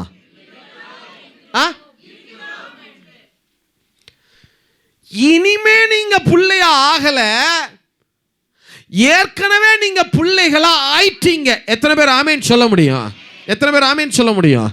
நாம அநேக நேரங்களில் என்ன நினைக்கிறோம்னா, இனிமே தான் பிரதர் நான் பிள்ளை ஆகணும், நான் இப்படியெல்லாம் வாழ்ந்து அப்படி செஞ்சு இப்படி வாழ்ந்து இந்த மாதிரியெல்லாம் இருந்து என்னுடைய பெர்ஃபார்மன்ஸில் நான் இதெல்லாம் இருந்தால் நான் பிள்ளையா ஆவேன்.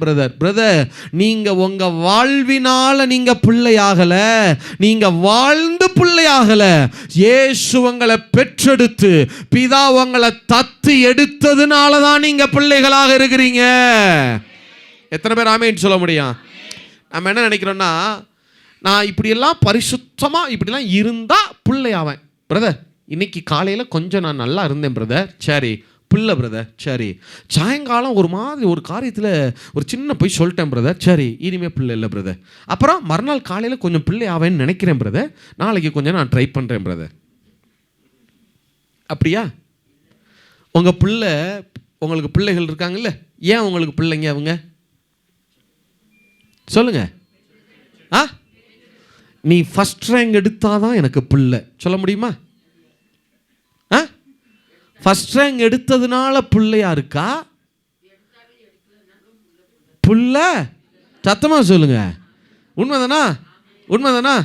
ஆனால் நீங்கள் அப்போ எடுத்தாலும் எடுக்கலைனாலும் புள்ள தான், நீங்கள் எப்படி இருந்தாலும் புள்ள தான். ஆனால் எங்கள் அப்பா என்னை எப்படி கஷ்டப்பட்டு வளர்க்குறாருன்னு தெரிஞ்சா, அல்லது என்னை எப்படி கஷ்டப்பட்டு சிலுவையில் பெற்றெடுத்திருக்காருன்னு இப்படி உங்களுக்கு சொல்கிறேன், உங்கள் பிள்ளைய நீங்கள் எப்படி கஷ்டப்பட்டு படிக்க வைக்கிறீங்கன்னு தெரிஞ்சா அவன் ஃபர்ஸ்ட் ரேங்க் எடுப்பான். உண்மைதானா? எத்தனை பேர் ஆமேன்னு சொல்ல முடியும்?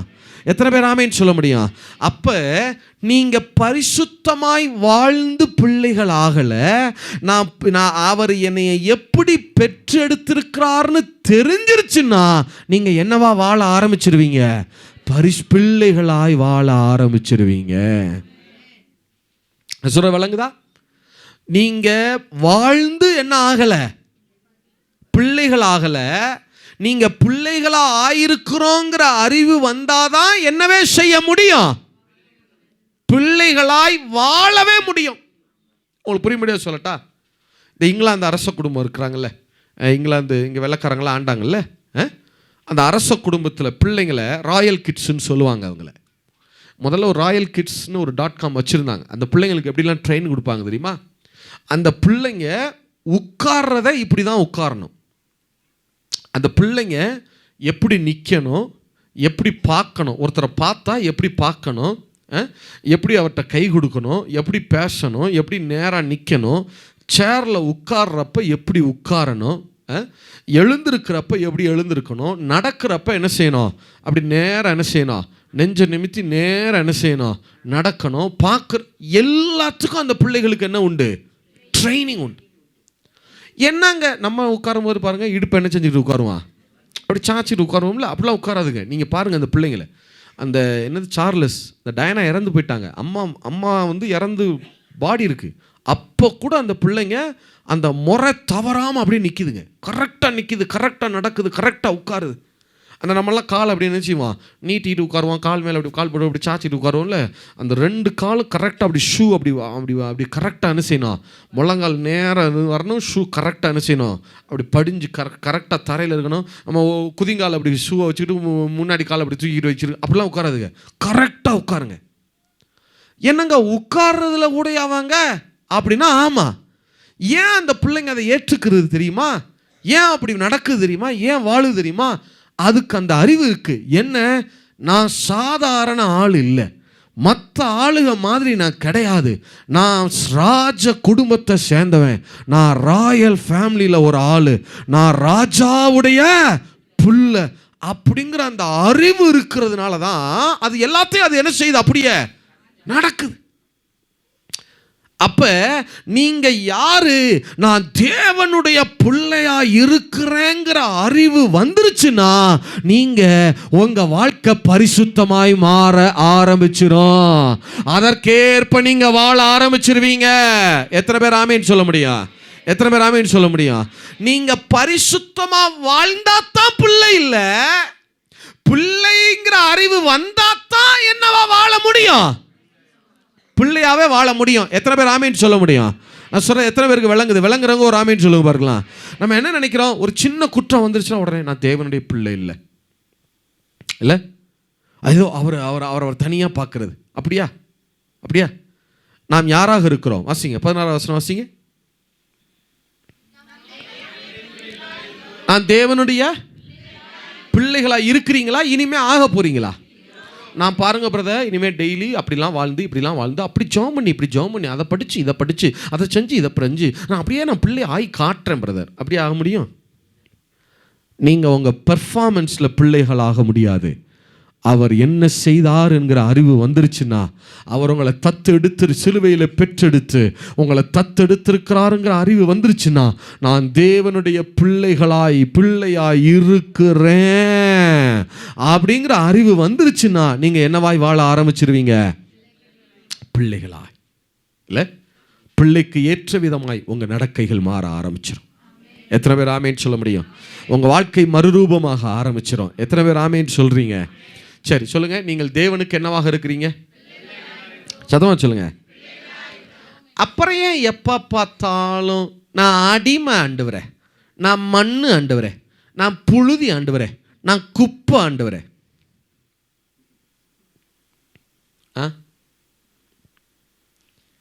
சொல்லுங்க, நீங்க அடிமையா புள்ளியா? அப்புறம் ஏன் எப்போ அடிமை நான் ஆண், நான் கழுத மாதிரி ஆண்டவரே, ஆண்டவர் அந்த கழுதையின் மேலே ஏறி போனது போல அடியன் என் மேலேயும் ஏறி போவீராக. யக்காரம்மா சொல்லுங்க, நீங்க யாரு?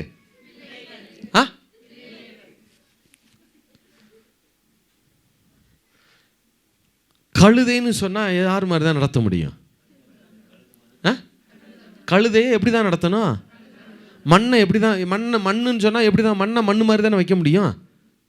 நான் புழுதி ஆண்டவரே, அவர் என்ன சொல்லுவார்? உன் விசுவாசத்தின்படியே உனக்கு ஆக கடவுள். நான் கழுது ஆண்டவரே, உன் விசுவாசத்தின்படியே உனக்கு ஆக கடவுள். நான் புழு ஆண்டவரே, அடியேன். அதாவது இது கேட்டால் தாழ்த்துறேன் பிரதர், என்னை அப்படியே தாழ்த்தி பிரதர். இதுக்கு பேர் தாழ்மை கிடையாது, இதுக்கு பேர் அறியாமை. இதுக்கு பேர் தாழ்மை இல்லை, தாழ்வு மனப்பான்மை. சொல்லுங்க, இதுக்கு பேர் என்ன? இது தாழ்மை இல்லை. இல்லை, நிறைய பேர் தாழ்த்துற ஆண்டவரே, நான் என்னோடே தாழ்த்தி, நான் மண்ணு ஆண்டவரே, நான் புழுதி ஆண்டவரே, நான் குப்பை ஆண்டவரே. நிறைய பேருக்கு தாழ்மை தலை விரிச்சு ஆடுது பாருங்க. முதல்ல ரப்பர் பேண்டை போடுங்க. உண்மையை தான் சொல்றேன், தாழ்மை என்ன ஆகுது? தலை விரிச்சு ஆடுது. தாழ்த்தி ஆண்டவரா, ஒட்டிமன் ஒன்றும் இல்லை, மண்ணு ஆண்டவரே.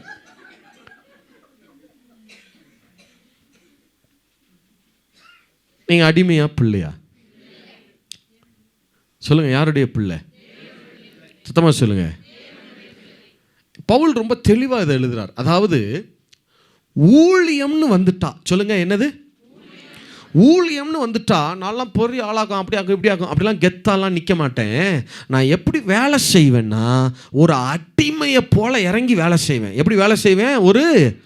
ஒரு வீட்டில் ஒரு அடிமை எப்படி வேலை செய்வேனோ அதை போல் எடுப்பேன், சேரை போடுவேன், கூட்டுவேன், எல்லாம் பண்ணுவேன், சாப்பாடு கொடுப்பேன், தட்டை கழுவேன், அதை பண்ணுவேன், இதை பண்ணுவேன், எல்லாம் செய்வேன். ஊழியம்னு வந்துட்டா யாரை மாதிரி இறங்கிடுவேன்? நான் அடிமை மாதிரி இறங்கி வேலை செய்வேன். ஆனால் என்னுடைய ஸ்தானம், நான் அடிமை அல்ல, நான் தேவனுடைய பிள்ளையாயிருக்கிறேன். எத்தனை பேர் ஆமேன்னு சொல்ல முடியும்? எத்தனை பேர் ஆமேன்னு சொல்ல முடியும்? சரி வாசிங்களேன், நான் தேவனுடைய, வாசிங்க 16 வசனம் வாசிங்க. நான் தேவனுடைய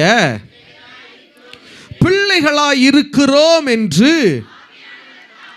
ஆவியானவர் தாமே நம்முடைய ஆவியுடனே கூட என்ன கொடுக்கிறா? சாட்சி கொடுக்கறதுனா என்ன? சாட்சி சொல்றதுனா என்ன? விட்னஸ் அப்படின்னா என்ன? கோர்ட்டில் சாட்சி சொல்லுவாங்க, பார்த்துருக்கீங்களா? சாட்சினா என்ன? கவனிங்க, நானே சொல்கிறேன். ஜட்ஜு முன்னாடி அங்கே உட்கார்ந்துருப்பார், சரியா? ஒருத்தர் வந்து கூண்டில் ஏறி சொல்லுவார். முதல்ல தன்னை பற்றி சொல்லுவார். வார்த்தையை கவனிங்க. தான் யார் என்பதை சொல்லுவார். தன்னை குறித்து பேசுவார்.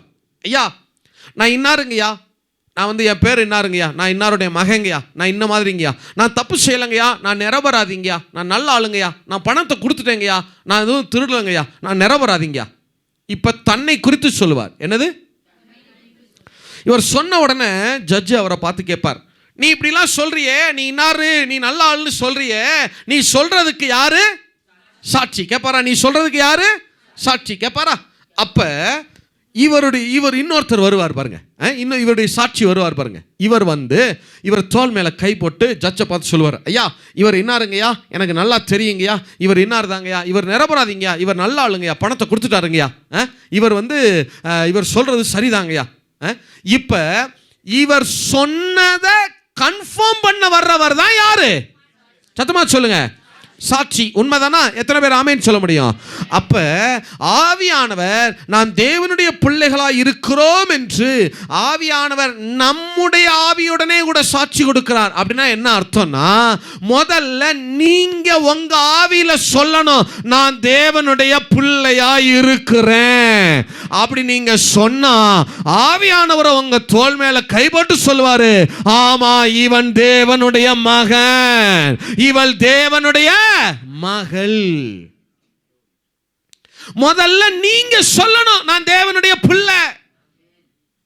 நீங்க சொல்லணும், நான் தேவனுடைய மகன், தேவனுடைய மகள். நீங்க சொன்னா யாரு வந்து சாட்சி கொடுப்பா? சத்தமா சொல்லுங்க. நம்முடைய ஆவியுடனே கூட சாட்சி கொடுக்கிறார். அப்படிதானே இருக்கு. அப்ப முதல்ல நம்ம ஆவியில நம்ம சொல்லணும், நான் தேவனுடைய மகனாக இருக்கிறேன், நான் தேவனுடைய மகளாக இருக்கிறேன். இயேசு என்னை சிலுவையிலே பெற்றெடுத்திருக்கிறார். பிதா என்னை தம்முடைய ஆவியை கொடுத்து என்னை தத்தெடுத்திருக்கிறார். நான் பிதாவாகிய தேவனுடைய பிள்ளை. நீங்க சொன்னா யார் சாட்சி கொடுப்பா? சத்தமா சொல்லுங்க, சத்தமா சொல்லுங்க. ஆனா பிரச்சனை என்ன, நாம பிள்ளைன்னு என்ன செய்யறது இல்லை, சொல்றதே இல்லை. நம்ம யாரு? நான் அடிமை ஆண்டவரே, நான் மண்ணு ஆண்டவரே, நான் புழுதி ஆண்டவரே, நான் குப்பை ஆண்டவரே, நான் புழு ஆண்டவரே, நான் ஒன்னுத்துக்கும் இல்லை ஆண்டவரே, நான் தூசு ஆண்டவரே. சொல்லுங்க, நீங்க அடிமையா பிள்ளையா? நீங்க பிள்ளைகள்னு சொன்னா யாரு சாட்சி கொடுக்க வருவா? சொல்லுங்க. நீங்க அடிமைன்னு சொன்னா யாரு வருவா தெரியுமா? யார்கிட்ட அடிமையா இருந்தீங்க முன்னாடி? நீங்க அடிமைன்னு சொன்னா யாரு வருவா? அவன் தோல் மேல, கரெக்டு கரெக்டு, அப்படியே இரு, அப்படியே இரு. சாத்தா அவங்க தோல் மேல, வெரி குட் வெரி குட், அப்படியே இரு. என்னப்பா நீ அடிமை தான், உனக்கு ஒன்றும் கிடையாது இந்த பூமியில், உலகத்தை வெறுத்து நான் அடிமை ஆண்டவரே, ஒன்றும் இல்லை, மண்ணு மண், அப்படியே இரு, அப்படியே, வெரி குட், அப்படியே இரு.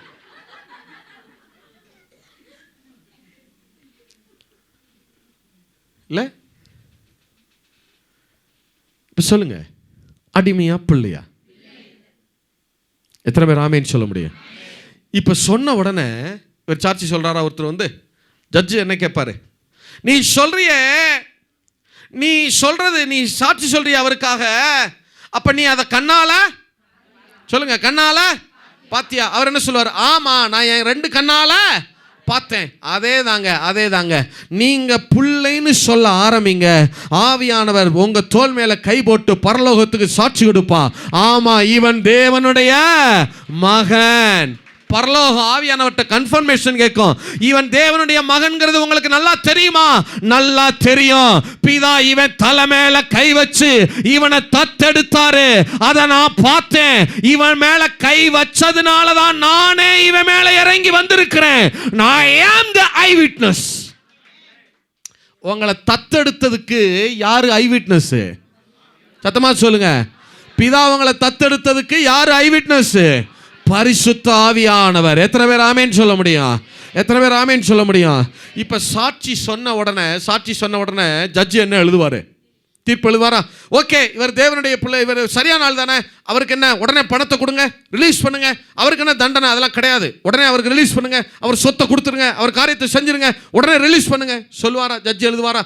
அதே தான் பிரதர், நீங்க தேவனுடைய பிள்ளைன்னு சொல்லுங்க, ஆவியானவர் பரலோகத்துக்கு சாட்சி கொடுப்பா, பரலோகம் ஜட்ஜ்மெண்ட் கொடுக்க ஆரம்பிக்கும். அவன் தேவனுடைய மகனாயிற்றே, அவள் தேவனுடைய மகளாயிற்றே, எப்படி கஷ்டப்படலாம், அது என்ன கடன் இருக்கு அவங்களுக்கு, உடனே கிளியர் பண்ணு, உடனே ரிலீஸ் பண்ணு, அவங்கள பிளஸ் பண்ணு. அவன் தேவனுடைய மகன், தேவனுடைய மகள், தேவனுடைய மகனாய் மகளாய் நடத்த ஆரம்பிங்க, பரலோகம் ஜட்ஜ்மெண்ட் கொடுக்க ஆரம்பிக்கும். எத்தனை பேர் ஆமேன்னு சொல்ல முடியும்? பரலோகம் தேவனுடைய மகனாய் மகளாய் உங்களை நடத்த ஆரம்பிக்கும். பிரச்சனை என்னன்னா, நம்ம தேவனுடைய மகன் பிள்ளைங்கிறதே நமக்கு என்ன செய்யாது, தெரியாது பாருங்க. இல்லை, நான் நம்ம நிறைய நினச்சிக்கிறது, நான் அடிமை இப்படி சொன்னோம்னா ஆண்டவர் உடனே எல்லாம் கொடுத்துருவார் பிரதர். இல்லை பிரதர், அதாவது நீங்கள் யோசிச்சு பாருங்களேன், நீங்கள் இப்போ போய் அவர்கிட்ட போய் நான் அடிமை ஆண்டவரே, நான் மண்ணு ஆண்டவரே அப்படின்னு சொன்னீங்கன்னா அவர் எப்படி பார்ப்பார்? நான் என்னெல்லாம் செஞ்சு இவனை பிள்ளையாக்கியிருக்கேன், என் குமாரனையே பூமிக்கு அனுப்பி அவரை இவனை சிலுவையில் பெற்றெடுக்க வச்சு, இவளை சிலுவையில் பெற்றெடுக்க வச்சு, அதுக்கு அவர் எவ்வளவு ரத்தத்தையும் கரையத்தையும் கொடுத்து சிலுவையில் பெற்றெடுத்திருக்கிறாரு.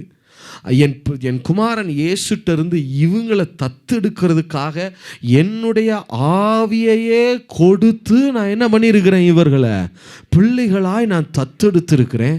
இவன் இன்னும் தன்னையை என்னவா பார்த்துக்கிட்டு இருக்கான்? மண்ணுங்கிறான், அடிமைங்கிறான், புழுங்கிறான், தூசிங்கிறான். இல்லை, நீங்களும் நாளும் அடிமைகள் அல்ல, மண் இல்லை, கழுதை இல்லை, புழு இல்லை, பூச்சி இல்லை, நாம் தேவனுடைய பிள்ளைகளாக இருக்கிறோம். எத்தனை பேர் ஆமேன்னு சொல்ல முடியும்? எத்தனை பேர் ஆமேன்னு சொல்ல முடியும்? சரி, வாசிங்க, 16 வசனம் வாசிங்க, சீக்கிரம் வாசிங்க. நாம் தேவனுடைய பிள்ளைகளாக இருக்கிறோம் என்று. நல்லா கவனிங்க, யாருடைய பிள்ளைகளாக இருக்கிறோம்? சத்தமா சொல்லுங்க. நல்லா ஒன்றை நினைவில் வச்சுக்கிறோங்க, உலகத்துக்கு வேண்டுமானால் அவர் தேவனாய் இருக்கலாம், காடா இருக்கலாம். உலகத்துக்கு தேவனாய் இருக்கிற அவர் உங்களுக்கும் எனக்கும் தகப்பனாய் இருக்கிறார். எத்தனை பேர் ஆமேன்னு சொல்ல முடியும்? அவரை தேவனா மட்டுமே பார்க்காதீங்க, முதல்ல அவரை என்னவா பார்க்க ஆரம்பிங்க? தகப்பனாய், அப்பாவா பார்க்க ஆரம்பி, அப்பாவாய் பார்க்கார். அதனால தான் இயேசு உயிர் தெழுந்து வந்த பிறகு மரியாள்கிட்ட சொல்றாரு, ஏன் அழுகிறாய்? நீ என் சகோதரத்திலே போய் சொல்லு, நான் என் பிதாவினிடத்திற்கும் உங்கள் பிதாவினிடத்திற்கும், என் தேவனிடத்திற்கும் உங்கள் தேவனிடத்திற்கும் ஏறி போகிறேன். முதல்ல தேவன்கிறது அப்புறம் தான், முதல்ல யாரு சொல்லுங்க? முதல்ல அவர் யாரு நமக்கு? பிதா, அவர் அப்பா. எத்தனை பேர் ஆமேன்னு சொல்ல முடியும்? எத்தனை பேர் ஆமேன்னு சொல்ல முடியும்? நான் உங்களுக்கு சொல்லட்டுமா பிரதர்? உங்களுக்கு சொல்லட்டுமா? ஒவ்வொரு நாளும் அப்பா அப்பா அப்பா அப்பான்னு உங்கள் மனசு கத்தறிக்கிட்டே இருக்கணும். அவரை நீங்கள் அப்பா அப்பான்னு கூப்பிட்டுட்டே இருங்க. ஆவியானவர் உங்களுக்காக சாட்சி கொடுத்துட்டே இருப்பார் பாருங்க. பரலோகம் உங்களை எல்லா வகையிலும் பிளஸ் பண்ண ஆரம்பிச்சிடும். எத்தனை பேர் ஆமீன்? இது சும்மா இல்லை பாருங்க, உங்களை வேலைக்காரராக மற்ற ஆட்களெல்லாம் ஆக்கலை பாருங்க, உங்களை என்னவா ஆக்கி வச்சிருக்கிறாரு? சத்தமாக சொல்லுங்க. வேலைக்காரன் கூட 2 அடி தள்ளி நிற்கணும், தெரியுமா? பிள்ளை எங்கே வரலாம்? சத்தமாக சொல்லுங்க. அதாவது நல்ல கவனிங்களே, பழைய ஏற்பாட்டில் இது உடன்படிக்கை பெட்டின்னு வச்சுக்கிறோமே, பழைய ஏற்பாட்டில் புறஜாதி ஜனங்கள், யூதர் அல்லாத ஜனங்கள் இருக்காங்களே, புறஜாதி ஜனங்கள் இந்த உடன்படிக்கை பட்டியிலிருந்து 3000 அடி தள்ளி நிற்பாங்க. எத்தனை அடி தள்ளி நிற்பாங்க? 3000 அடி தள்ளி நிற்பாங்க. இஸ்ரவேல் ஜனங்கள், யூத ஜனங்கள் இந்த உடன்படிக்கை பெட்டியிலிருந்து 300 அடி தள்ளி நிற்பாங்க. சொல்லுங்க, எத்தனை அடி தள்ளி நிற்பாங்க? 300 அடி. ஒரு லேவியன் இந்த உடன்படிக்கை பெட்டியிலிருந்து 30 அடி தள்ளி நிற்பான். எத்தனை அடி தள்ளி நிற்பான்? 30 அடி. புறஜாதிகள் 3000 அடி தள்ளி நிற்கிறாங்க. யூதர்கள் 300 அடி தள்ளி நிற்கிறாங்க. 300 ஃபீட்டுக்கு அப்புறம் நிற்கிறாங்க. ஒரு லேவியனாக இருந்தால் அவன் எத்தனை அடி தள்ளி நிற்கணும்? 30 அடி தள்ளி நிற்கணும். ஒரு ஆசாரியனாக இருந்தால் உடன்படிக்கை பெட்டியிலிருந்து ஒரு 3 அடி 4 அடி வரைக்கும் வரலாம். 3 அடி தூரம் வரைக்கும் அவன் என்ன செய்ய முடியும்? ஒரு ஆசாரியனால் வர முடியும். இல்லை, யூதர்கள் புறஜாதிகள் 3000 அடி தள்ளி, யூதர்கள் எத்தனை அடி தள்ளி நிற்கிறாங்க? 300 அடி தள்ளி. லேவியன் எத்தனை அடி தள்ளி நிற்கிறான்? 30 அடி தள்ளி நிற்கிறான். ஒரு ஆசாரியன் 3 அடி தள்ளி நிற்கிறான். ஒரு பிரதான ஆசாரியன் உடன்படிக்கை பெட்டியிலிருந்து 2 அடி தள்ளி நிற்பான். எத்தனை அடி தள்ளி நிற்கணும்? 2 அடி தள்ளி நிற்கணும். ஆனால் கர்த்தர் பாருங்க, உங்களையும் என்னையும் 3000 அடி தள்ளி நிற்கிற புறஜாதியான வைக்கல, 300 அடி தள்ளி நிற்கிற யூதனாக வைக்கல, 30 அடி தள்ளி நிற்கிற லேவியனா வைக்கல, 3 அடி தள்ளி நிற்கிற ஆசாரியனா வைக்கல, 2 அடி தள்ளி நிற்கிற பிரதான ஆசாரியனா வைக்கல. அவருடனே கூட சிங்காசனத்திலே அவருடனே கூட உட்கார வைத்திருக்கிற பிள்ளைகளாய், இல்ல கேப்பே கிடையாது பாருங்க. எத்தனை பேர் ஆமேன் சொல்ல முடியும்? எத்தனை பேர் ஆமேன் சொல்ல முடியும்? அப்ப இதுக்கு மேல உங்களுக்கு என்ன செய்யணும்னு நினைக்கிறீங்க? பிரச்சனை என்னன்னா, இதெல்லாம் நமக்கு செய்யப்பட்டிருக்குங்கிறதே நமக்கு என்ன செய்யாது? சொல்லுங்க, தெரியாது இல்ல. அதனால ஆண்டவர் சொன்னார், என் ஜனங்கள் எதனால தான் சங்காரமாகறாங்க? அறியாமையினால். இல்ல, நீங்க இப்ப போய் அவர்கிட்ட போய் மண்ணு புழுதி குப்பைன்னு சொன்னீங்கன்னா அவர் எப்படி பார்ப்பாரு? என்னெல்லாம் செஞ்சிருக்கிறேன் இவனுக்காக, எவ்வளவு கரையை செலுத்தி இருக்கிறோம், எவ்வளவு பெரிய பிளான் பண்ணி இருக்கிறோம் இதுக்காக. இவனை பிள்ளைய ஆக்குறதுக்காக உலக தோற்றத்துக்கு முன்னாடியே பிளான் பண்ணினே. என் குமாரனை வச்சு பிளான் பண்ணனே, அவரை அனுப்பி சிலுவையில் அவரை ரத்தமும் சதையுமா பெற்றெடுக்க வச்சனே, என் ஆவியையே கொடுத்து தத்தெடுத்திருக்கிறேன். இன்னும் மண்ணு புழுதி குப்பைன்னு இருக்கானே. சொல்லுங்க, நீங்க யாரு? யாருடைய பிள்ளைகள்? எத்தனை பேர் ஆமேன்னு சொல்ல முடியும்? சரி, 16வது வசனம் வாசிங்க. 16வது வசனம் வாசிங்க. எல்லாரும் சேர்ந்து வாசிங்க. நாம் தேவனுடைய பிள்ளைகளாய் இருக்கிறோம் என்று ஆவியானவர் தாமே நம்முடைய ஆவியுடனே கூட சாட்சி கொடுக்கிறார். அடுத்து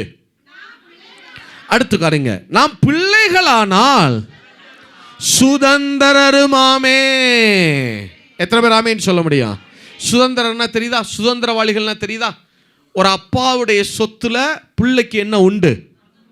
சத்தமா சொல்லுங்க. அப்ப நீங்க யாருடைய சுதந்திரவாளிகளா? சத்தமா, யாருடைய சுதந்திரவாளிகளா? உண்மைதானே? அவர் உங்க அப்பா தானே? எத்தனை பேர் ஆமேன்னு சொல்ல முடியும்? ஆவியை கொடுத்து உங்களை தத்தெடுத்து இருக்கிறார். எத்தனை பேர் ஆமேன்னு சொல்ல முடியும்? அப்ப நீங்க அவருடைய பிள்ளைகள் தானே. அப்ப அவர் சொத்துல உங்களுக்கு பங்கு இருக்கா இல்லையா? அப்ப அவர்கிட்ட என்னெல்லாம் இருக்கு? வேறு சத்தமா எல்லாமே பொதுவாக சொல்லாம என்னென்ன இருக்கு? இப்ப பார்ட்டா சொல்லுங்க, என்னெல்லாம் இருக்கு அவர்கிட்ட? தேவன்ட்ட என்னெல்லாம் இருக்கு? ஐஸ்வர்யம் இருக்கு, அப்புறம் ஆசீர்வாதம் இருக்கு, அப்புறம் சுகம் இருக்கு, பலன் இருக்கு, மகிமை இருக்கு, கனம் இருக்கு, ஆரோக்கியம் இருக்கு. அவர்கிட்ட என்னெல்லாம் இருக்கோ அது எல்லாம் உங்களுக்கு உண்டாயிருக்கிறது. இதைத்தான் நான் முன்னாடி சொன்னேன். நான் தேவனுடைய பிள்ளைங்கிற அறிவு வந்துருச்சுன்னா எல்லாம் உங்களுக்கு உண்டாக ஆரம்பிச்சிடும்.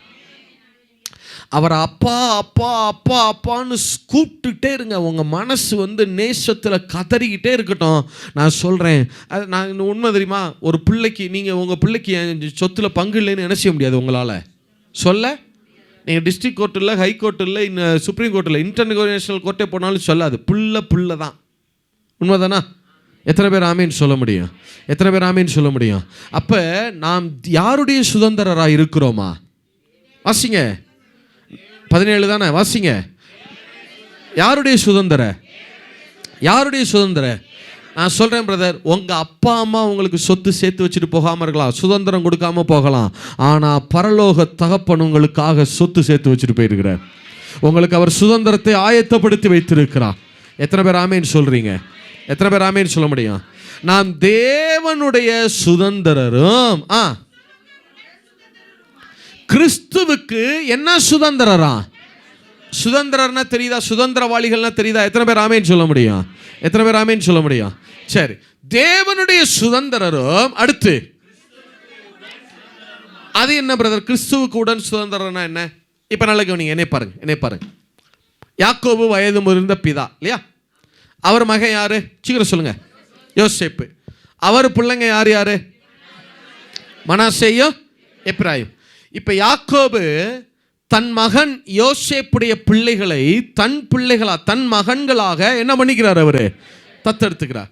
இப்ப கவனிங்க, யாக்கோபுக்கு யோசேப்பும் பிள்ளையா இருக்கிறாரு. அடுத்து மனாசே எப்பிராயிமும் என்னவாயிட்டாங்க. அப்ப இவங்க எல்லாரும் யாரு? யோசேப்பு, மனாசே, எப்பிராயிம், இவங்க எல்லாம் ஒரே தகப்பனுடைய பிள்ளைகள். யாருடைய? யாக்கோபுடைய பிள்ளைகள் ஆகிறாங்க இல்லையா? அப்ப யாக்கோபுடைய பிள்ளை யோசேப்பு, அடுத்து யாரு இருக்கிறா? மனாசே, எப்பிராயிம், எல்லாரும் பிள்ளைகள் ஆயிட்டாங்க. அப்ப யோசேப்பு, மனாசே, எப்பிராயிம் இப்ப என்ன முறையா மாறுறாங்க? யோசேப்பு தான் பெற்று எடுத்திருக்கிறாரு, மனாசே, எப்பிராயிமே பெற்று எடுத்தாரு. ஆனா இப்ப யாக்கோபு தத்து எடுத்துட்டதுனால இப்ப யோசேப்பு, மனாசே, எப்பிராயிம் என்ன முறையா மாறுறாங்க? சத்தமா சொல்லுங்க. சகோதரர் தானே, ஒரே பிள்ளைகளுடைய ஒரே தகப்பனுடைய பிள்ளைகள்னா என்ன அர்த்தம்? என்னவா மாறுறாங்க? சகோதரர் தானே. எத்தனை பேர் ஆமேன்னு சொல்ல முடியும்? அதுதான் பிரதர், இயேசு அவங்களை பெற்றெடுத்திருக்கிறா, அதனால அவங்க அப்பா, அவர் அவங்க அப்பா தான். சில சொல்லுவாங்க, என்ன பிதாவையும் அப்பாங்கிறீங்க, இயேசுவையும் அப்பாங்கிறீங்க, அப்புறம் என்னை பெற்றெடுத்தவர் அப்பான்னு சொல்லாமல் என்னன்னு சொல்றது?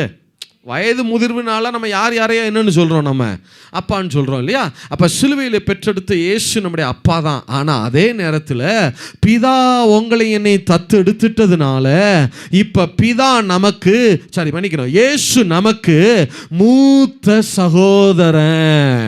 சொல்லுங்க, என்ன சகோதரன்? சத்தமாக சொல்லுங்க, என்ன சகோதரன்? எபிரேயர் 2:11 வாசிங்க. எபிரேயர் 2:10-11.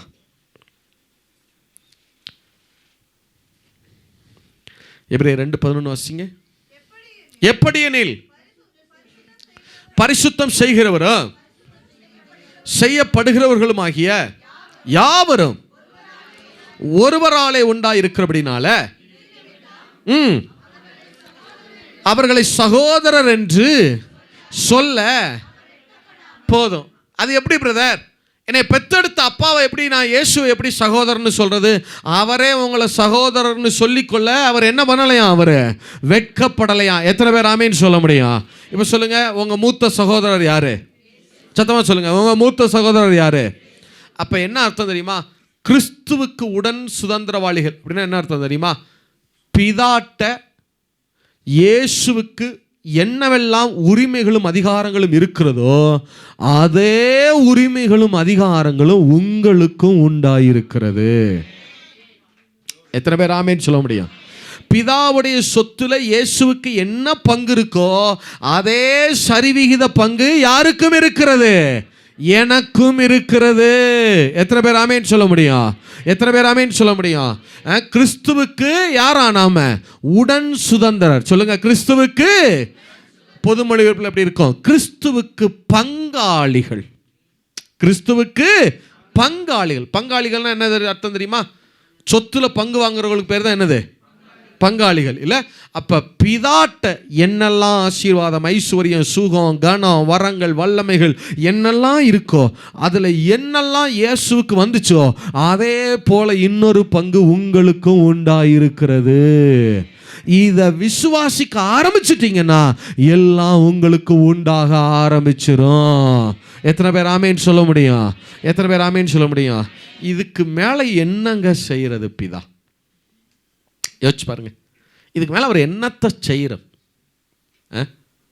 சரி, கிறிஸ்துவுக்கு உடன் சுதந்திரருமாமே. அடுத்து வாசிங்க பார்க்கலாம். அடுத்து வாசிங்க. கிறிஸ்துவுடனே கூட நாம் மகிமைப்படும்படிக்கு அவர், எத்தனாவது வசனம்? ரோமர் புஸ்தகம் 8வது அதிகாரம் 17வது வசனம். எல்லாரும் சேர்ந்து வாசிங்க. எல்லாரும் சேர்ந்து வாசிங்க. எல்லாரும் எடுத்துக்கொள்ளுங்கள், சேர்ந்து வாசியுங்கள். சேர்ந்து வாசிங்க பார்க்கலாம். நாம் பிள்ளைகளானால் சுதந்திரருமாமே, தேவனுடைய சுதந்திரரும் கிறிஸ்துவுக்கு உடன் சுதந்திரருமாமே. கிறிஸ்துவுடனே கூட நாம் மகிமைப்படும்படிக்கு அவருடனே கூட பாடுபட்டால். உடனே இதை என்ன நினச்சிறாங்கன்னா, பத்திங்களா பிரதர் வந்துருச்சா, அவரோட நம்ம என்ன செய்யணும்? பாடுபடணும் பிரதர். பாடு பிரதர், உபத்திரவம் பிரதர். கிறிஸ்து உடனே பாடுபடுறதுனா என்ன? பிரபு இதை வாசிக்கிறீங்களா? இதை வாசிங்க. 8:17 ஸ்க்ரீனை டச் பண்ண அப்படி பிடிச்சிக்கோங்க. கிறிஸ்து உடனே பாடுபடுறதுனா என்ன? கடன் வாங்கி உபத்திரவப்பட்டு அடிமைப்பட்டு. அப்படியா? இல்லை, நீங்கள் கடன் வாங்குறதுனால வியாதிப்படுறதுனால அவருக்கு என்ன பிரயோஜனம்னு நினைக்கிறீங்க? வாசிங்க 8:17 வாசிங்க. இல்லை பிரபு வாசி. Because we are God's children. நான் தேவனுடைய பிள்ளைகளாக இருக்கிறோம்.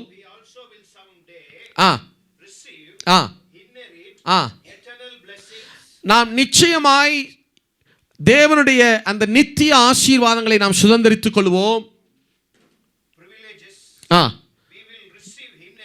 we will receive inherit தேவனிடத்திலிருந்து அவைகளை சுதந்தரித்துக் கொள்வோம்.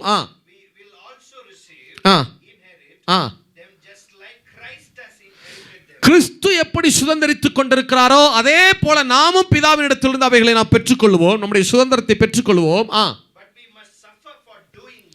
But we must suffer for doing good as Christ did. இயேசு எப்படி கொடுங்க, இயேசு எப்படி அவர் கிறிஸ்து நன்மை செய்து பாடுபட்டாரோ, suffer for doing good, அவர் எப்படி நன்மை செய்து பாடுபட்டாரோ அதை போல நீங்களும் நன்மை செய்து பாடு அனுபவிங்க. நல்லா கவனிங்க, கிறிஸ்து 2 விதத்திலே பாடுபட்டார். சொல்லுங்க, கிறிஸ்து எப்படி பாடுபட்டா? 2 விதத்திலே அவர் பாடுபட்டார். ஒன்று, சிலுவையிலே பாவத்தை சுமந்து பாடுபட்டார். அந்த பாட்டை நாம் யாரும் பாடுபட முடியாது, அந்த பாட்டை நாம் யாரும் அனுபவிக்க முடியாது. உண்மைதானா? உங்கள் பாவத்தை உங்களால் சுமக்க முடியல, எங்கிட்ட உலகத்தின் பாவத்தை சுமக்கிறது இல்லை? சில பேர் இப்படிலாம் இப்போ ஜெபம் பண்ணுறாங்க. ஆண்டவரே, ஊட்டியின் பாவத்துக்கு நான் உத்தரவாதி. ஆண்டவரே, ஊட்டியில் எல்லாருடைய பாவத்துக்கு நான் தான் வான் பாவத்துக்கே உத்தரவாதம் கொடுக்க முடியல. இப்படிலாம் சும்மா வாயை கொடுத்து என்ன செஞ்சுக்கூடாது, மம்பில் மாட்டிக்கூடாது. சரியா? ஆண்டவரே, இந்தியாவின் அதெல்லாம் பழைய ஏற்பாட்டில் செஞ்சாங்க. தானியேல் செஞ்சார், நெகேமியா செஞ்சார். ஏன் செஞ்சார்னா அவங்களாம் யாருக்கு அடையாளமாக இருந்தாங்க? கிறிஸ்துவுக்கு அடையாளமாக இருந்தாங்க. ஆனால் உங்களால் உலகத்தின் பாவத்தை எல்லாம் என்ன செய்ய முடியாது, நாட்டுடைய பாவத்தை, ஊர் பாவத்தெல்லாம் உங்களால் என்ன செய்ய முடியாது. உலகத்தின் பாவத்தை சுமந்து தீர்க்கிற ஒரே தேவ ஆட்டுக்குட்டி இயேசு மாத்திரமே. ஹல்லேலூயா. அதனால் அறியாமையில் என்னத்தையாவது ஜெபம் பண்ணிட்டு இருக்கக்கூடாது, இல்லை அறியாமையில் பிதற்றக்கூடாது. சும்மா நான் ஆண்டவரே உள்ள இந்த ஊட்டியே எல்லா பாவத்துக்கும் நான் பொறுப்பாண்டவரே, நானே உத்தரவாதியை நான் எடுத்துக்கிறேன் எல்லாத்தையும் நான். ஆண்டவரே, உன் பாவத்தையே சுமக்க முடியாமல் தானே சபைகள் வந்த, அப்புறம் உலகத்தின் பாவத்தை, ஊட்டியின் பாவத்தை சுமக்கிறது. சும்மா என்ன செய்யக்கூடாது, வாயை கொடுத்து என்ன செய்யக்கூடாது, வம்பில் மாட்டிக்கிறக்கூடாது. அப்படிலாம் என்ன செஞ்சிடாதீங்க, ஒரு நாளும் ஜெபிச்சிடக்கூடாது. சரியா? பாவம் தீரணும்னு ஜெபிங்க, ஆனால் நீங்களும் நானும் உத்தரவாதி கிடையாது. எத்தனை பேர் ஆமேன்னு சொல்ல முடியும்? அப்படிலாம் அப்படி வேதம் அப்படி தானே சொல்லுது, எசேக்கியேல் சொல்லுது, அவன் பாவத்துக்கு அவனவன் என்ன செய்யணும், உத்தரவாதம் கொடுக்கணும். இல்லையா? நம்ம அடுத்த ஆள் பாவத்துக்குலாம் என்ன செய்ய போகிறதில்ல, உத்தரவாதம் கொடுக்க போகிறதில்ல. எத்தனை பேர் ஆமேன்னு சொல்ல முடியும்? சரி, அப்போ இயேசு 2 விதத்தில் பாடுபட்டார். என்ன? உலகத்தின் பாவத்தை சுமந்து பாடுபட்டார், அந்த பாடு நமக்கு கிடையாது. இன்னொரு விதத்தில் பாடுபட்டார். எப்படி? டூயிங் குட், நன்மை செய்து பாடு அனுபவித்தார். போற இடத்துலலாம் நன்மை செய்தார், ஆனாலும் பாடுபட்டார். இல்லையா? அப்படிதானே சொல்றார் பேதுரு சொல்லும்போது, நன்மை செய்து தீங்கு அனுபவி. அப்படிதானே இருக்கு. எப்படி? நன்மை செய்து தீங்கு அனுபவி. இன்னொரு இடத்துல நன்மை செய்து பாடு அனுபவி. பாடுபடுங்க, இல்லை நன்மை செய்யுங்க. அதனால சில பாடுகள் வருமானால் என்ன செய்யுங்க, நீங்கள் அதை ஏற்றுக்கொள்ளுங்க. எத்தனை பேர் ஆமேன்னு சொல்ல முடியும்? இப்போலாம் நிறைய பேர் நன்மையே செய்கிறதில்ல. எதுக்கு, என்னத்துக்கு பிரதர் போனோம்னா கடைசியில் எப்படி சொல்லுவான், வந்துடும் ஏதாவது, போங்க பிரதர், விடுவோம் பிரதர். அப்படி கிடையாது. நன்மை செய்யுங்க, அதனால சில பாடுகள் வந்தால் என்ன செய்து கொள்ளுங்க, ஏற்றுக்கொள்ளுங்க. நிச்சயமாய் தேவனுடைய சுதந்திரத்தை அனுபவிப்பீங்க. எத்தனை பேர் ஆமேன்னு சொல்ல முடியும்? அடுத்து வாசிங்க, ரோமர் 8:18 வாசிங்க, வாசி முடிக்கலாம், சீக்கிரம் வாசிங்க. ஆதலால் இக்காலத்து பாடுகள்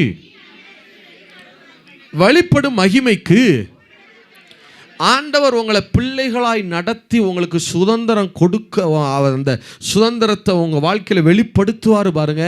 அதெல்லாம் நீங்கள் படுகிற இந்த பாட்டுக்கு கொஞ்சம் கூட நிகர் கிடையாது. எத்தனை பேர் ஆமேன்னு சொல்ல முடியும்? நான் டிக்ளேர் பண்ணுறேன், இந்த ஊட்டியிலேயே அதிகமான எஸ்டேட்டு உங்கள் பேரில் தான் எழுதப்பட போகிறது.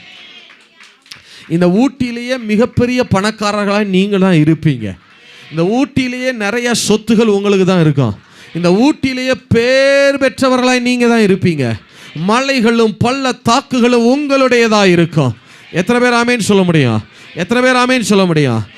நீங்கள் இந்த தேசத்தின் சுதந்திரவாளிகளாக இருப்பீர்கள். உங்கள் பேரில் மலையில் உள்ள லேண்ட் இல்லை, பல மலைகளே உங்கள் பேரில் எழுதப்பட போகிறது.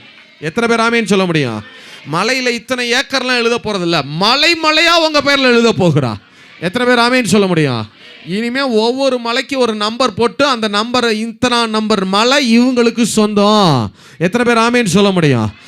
தேவனுடைய சுதந்திரவாளிகளாய் பூமியும் அது நிறைவா கர்த்தருடையது கிடையாது, பூமியும் அது நிறைவா ஏன் அப்பாவுடையது. அப்படி சொல்லுங்க, பூமியும் அது நிறைவா அப்பாவுடையது. எத்தனை பேர் ஆமேன்னு சொல்ல முடியும்? இந்த வெளிச்சம் வந்துருச்சுன்னு சொன்னா எல்லாமே உங்களுக்கு உண்டாக ஆரம்பிச்சிடும் இல்லை? நான் அடிக்கடி எனக்கு ஏதாவது இந்த ஊழியத்தில் அழுத்தங்கள் இதெல்லாம் வருகிறப்ப மனதின் ஆழத்திலிருந்து தகப்பனே அப்படின்னு தான் சொல்லு. தகப்பனே, அவன் ஒரே வார்த்தை தான். அப்படியே ஒரு இயற்கைக்கு அப்பாற்பட்ட ஒரு சமாதானம் அப்படியே மூடும் பாருங்க. அறிவுக்கு அப்பாற்பட்ட ஒரு சமாதானம் மூடும் பாருங்க. அந்த வார்த்தையை அவர் கேட்க விரும்புகிறார். அப்பான்ற சத்தத்தை அவர் என்ன செய்ய விரும்புகிறாரு? நல்லா யோசிச்சு பாருங்கள். எல்லாரும் நான் அடிமை மண் புழுதின்னு சொல்லும்போது நீங்கள் அவரை பார்த்து அப்பான்னு கூப்பிடும்போது எவ்வளோ சந்தோஷம் இருக்குது அவருக்கு இல்லை? எத்தனை பேர் ஆமேன்னு சொல்ல முடியும்? சரி வாசிங்க, அடுத்து வாசிங்க. மேலும் 19வது வசனம் தானே, 8:19 வாசிங்க. மேலும் தேவனுடைய புத்திர வெளிப்படுவதற்கு சிருஷ்டியானது மிகுந்த ஆவலோடு நீங்க இப்படிப்பட்ட தேவனுடைய பிள்ளைகளாய் வெளிப்படணும்னு. எப்படிப்பட்ட? இயேசு என்னுடைய அப்பா, என்னை சிலுவையில் பெற்றெடுத்தாரு. பிதா என்னைய என்ன பண்ணியிருக்கிறாரு? இயேசுவிடம் இருந்து என்ன பண்ணியிருக்கிறாரு? என்னைய தத்தெடுத்திருக்கிறாரு. நான் யாருடைய பிள்ளையாக இருக்கிறேன்? சத்தமா சொல்லுங்க, யாருடைய பிள்ளையாக இருக்கிறேன்? தேவனுடைய பிதாவுடைய பிள்ளையா இருக்கிறேன் அப்படிங்கிற அறிவோட நீங்க எழும்பி வரணுமா? எழும்பி வந்து இந்த சர்வ சிருஷ்டியையும் பார்த்து நீங்கள் பேசணுமா? என்ன, நீங்கள் போய் உங்கள் ஏரியாவில் நின்று பேசணும். உங்கள்கிட்ட வயல் இருக்கா, கேரட் வயல் இல்லை, உருளைக்கிழங்கு வயல் என்ன இருக்கோ, தேயிலை என்னென்ன இருக்கோ, அங்கே நின்று பேசணுமா? என்ன, நான் தேவனுடைய மகன் வந்திருக்கிறேன். நான் ஊட்டியினுடைய வான மண்டலத்தை பார்த்து சொல்லுகிறேன், வான மண்டலமே தேவையான பணியை மாத்திரம் பொழிவாயாக. நான் தேவனுடைய மகன் சொல்லுகிறேன், ஓ தேவையான பணியை மாத்திரம் பொழிவாயாக. நீங்க சொல்லணும்னு வான மண்டலங்கள் காத்திருக்கிறதா? நீங்க சொன்ன உடனே தேவையான பணியை மட்டும் அது பொழிய ஆரம்பிக்குமா? நீங்க தேயிலை தோட்டங்களை பார்த்து சொல்லணும், தேயிலை தோட்டங்களே, இந்த மலைகளில் இருக்கிற தேயிலை செடிகளே, உங்களுக்கு சொல்லுகிறேன், நான் தேவனுடைய மகன் வந்திருக்கிறேன், நான் தேவனுடைய மகள் வந்திருக்கிறேன். நீங்க இந்த வருஷம் 100 மடங்கு விளைச்சலை கொடுப்பீர்களாக. நீங்க சொன்ன உடனே அது 100 மடங்கு விளைச்சலை கொடுக்க ஆயத்தமாயிருக்கிறதா? உங்க இருக்கிற கேரட் தோட்டத்தை பார்த்து, உருளைக்கிழங்கு இல்லை பூண்டு என்ன தோட்டமாக இருக்கட்டும், அதை பார்த்து நீங்க சொல்லணும், என்ன என் தோட்டமே நீ 100 தனையாய் விளைவாயாக. தேவனுடைய மகன் வந்திருக்கிறேன், தேவனுடைய மகன் சொல்லுகிறேன், தேவனுடைய மகளாய் சொல்லுகிறேன், நீ 100 மடங்கு விளைவாயாக. நீங்க சொன்ன உடனே 100 மடங்கு விளைச்சலை கொடுக்க அது காத்து கொண்டிருக்கிறதா? இப்படிப்பட்ட தேவ புத்திரர் வெளிப்படணும்னு சர்வ சிருஷ்டியும் மிகுந்த ஆவலோட காத்து கொண்டிருக்கிற. எத்தனை பேர் ஆமேன்னு சொல்ல முடியும்? எத்தனை பேர் ஆமேன்னு சொல்ல முடியும்? இந்த காட்டு மிருகங்களுக்கு சொல்லணும், காட்டு மிருகங்களே, இனி என்னுடைய எல்லைகளில் நீங்கள் பிரவேசிக்க கூடாது. உங்களாலே ஒரு தீங்கும் எங்கள் மனிதர்களுக்கு வரக்கூடாது. நான் தேவனுடைய மகன் வந்திருக்கிறேன், நான் தேவனுடைய மகன் சொல்லுகிறேன். இல்லை, நீங்க சத்தத்தில் பேசுங்க. காட்டுப்பகுதியில் ஏதாவது ஒரு ஓரத்தில் நின்று பேசுங்க. உங்க வீட்டில் நின்று அப்படி காட்டுப்பகுதியை பார்த்து பேசுங்க. இல்லை, நீங்க நின்று சொல்லுங்க, அவைகள் அப்படியே அங்கே சம்பவிக்க ஆரம்பிக்கும். இதன்படி நடப்பதற்கு சர்வ சிருஷ்டியும் காத்து கொண்டிருக்கு. எத்தனை பேர் ஆமேன்னு சொல்ல முடியும்? எத்தனை பேர் ஆமேன்னு சொல்ல முடியும்? இப்போ சொல்லுங்க, நீங்க யாரு? தேவனுடைய, சத்தமா சொல்லுங்க, தேவனுடைய அடிமையா பிள்ளையா? அடிமையா பிள்ளையா? பிள்ளைகளா இருக்கிறோம். இல்லை, நாம் தேவனுடைய என்னவாக இருக்கிறோம்? கலாத்தியர் 4:4 வாசிக்கிறேன், 4:4 நினைக்கிறேன், வாசிங்க.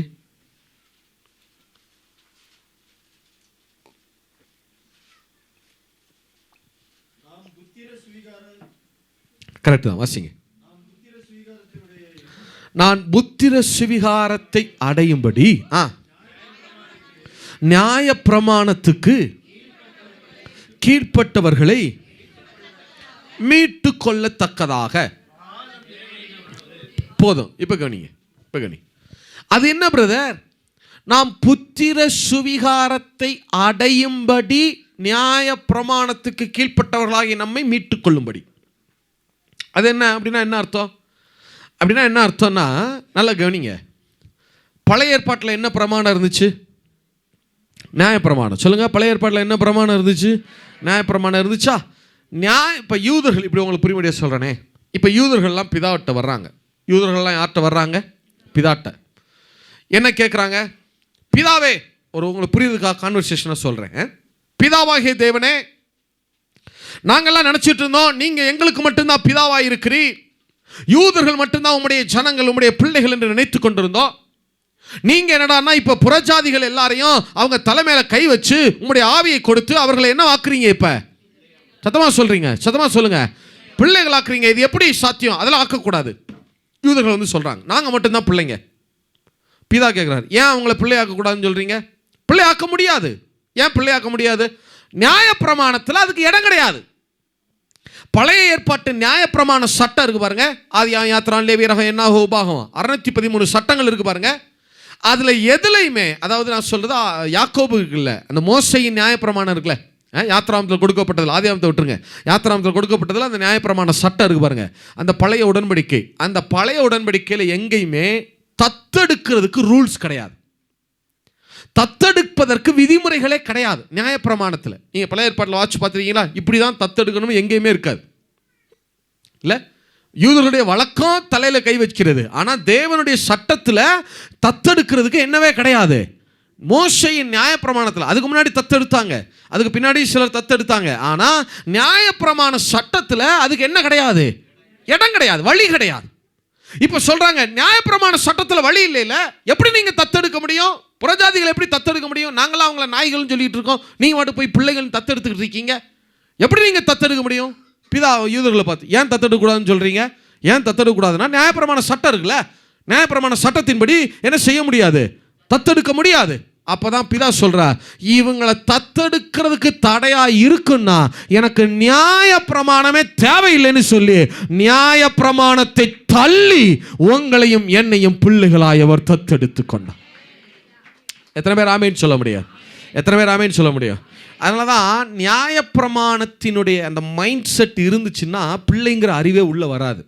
நிறைய பேருக்கு ஏன் பிள்ளைகளாய் தங்களை பார்க்க முடியலைன்னா இன்னும் என்ன பிரமாணத்திலேயே வாழ்கிறாங்கன்னு அர்த்தம், நியாயப்பிரமாணத்திலேயே வாழ்கிறாங்கன்னு அர்த்தம். எத்தனை பேர் ஆமேன்னு சொல்ல முடியும்? இது உங்களுக்கு விளங்குதான்னு எனக்கு தெரில, ஆனால் விளங்குனா விளங்கிக்கிறங்க. நியாயப்பிரமாணம், நான் இப்படி நடந்தால் தான், நான் ரூல்ஸு சட்டம் திட்டம் அது இது இப்படி வாழ்ந்தால் தான் பிள்ளையாகணும், இப்படிலாம் இருந்தால் தான் பிள்ளையாக முடியும், இதெல்லாம் செஞ்சால் தான் பிள்ளையா, இப்படியே நினச்சிக்கிட்டு இருந்தால் அவன் என்னவாகவே ஆக முடியாது. பிள்ளைங்கிற அறிவே உள்ளே வராது. உண்மைதானா? எத்தனை பேர் ஆமேன்னு சொல்ல முடியும்? இயேசு என்னை பெற்றெடுத்திருக்கிறா, பிதா என்னை தத்தெடுத்திருக்கிறா. எத்தனை பேர் ஆமேன்னு சொல்ல முடியும்? இப்போ சொல்லுங்கள், அவர் யார்? உங்களுடைய, சத்தமாக சொல்லுங்க, எழுந்து நினைப்போமா, எழுந்து நினைப்போமா. அப்பா பிதாவே, அன்பான தேவா, உள்ளத்தின் ஆழத்திலிருந்து சொல்றேன், நான் தேவனுடைய மகன், நான் தேவனுடைய மகள், அந்த அறிவு உங்களுக்கு வந்துருச்சுன்னு சொன்னா நீங்கள் பிள்ளைகளாய் அந்த ஆசீர்வாதங்களை அனுபவிக்க ஆரம்பிச்சிருவீங்க. ஒன்னே ஒன்று, ஒரு நிமிஷம்.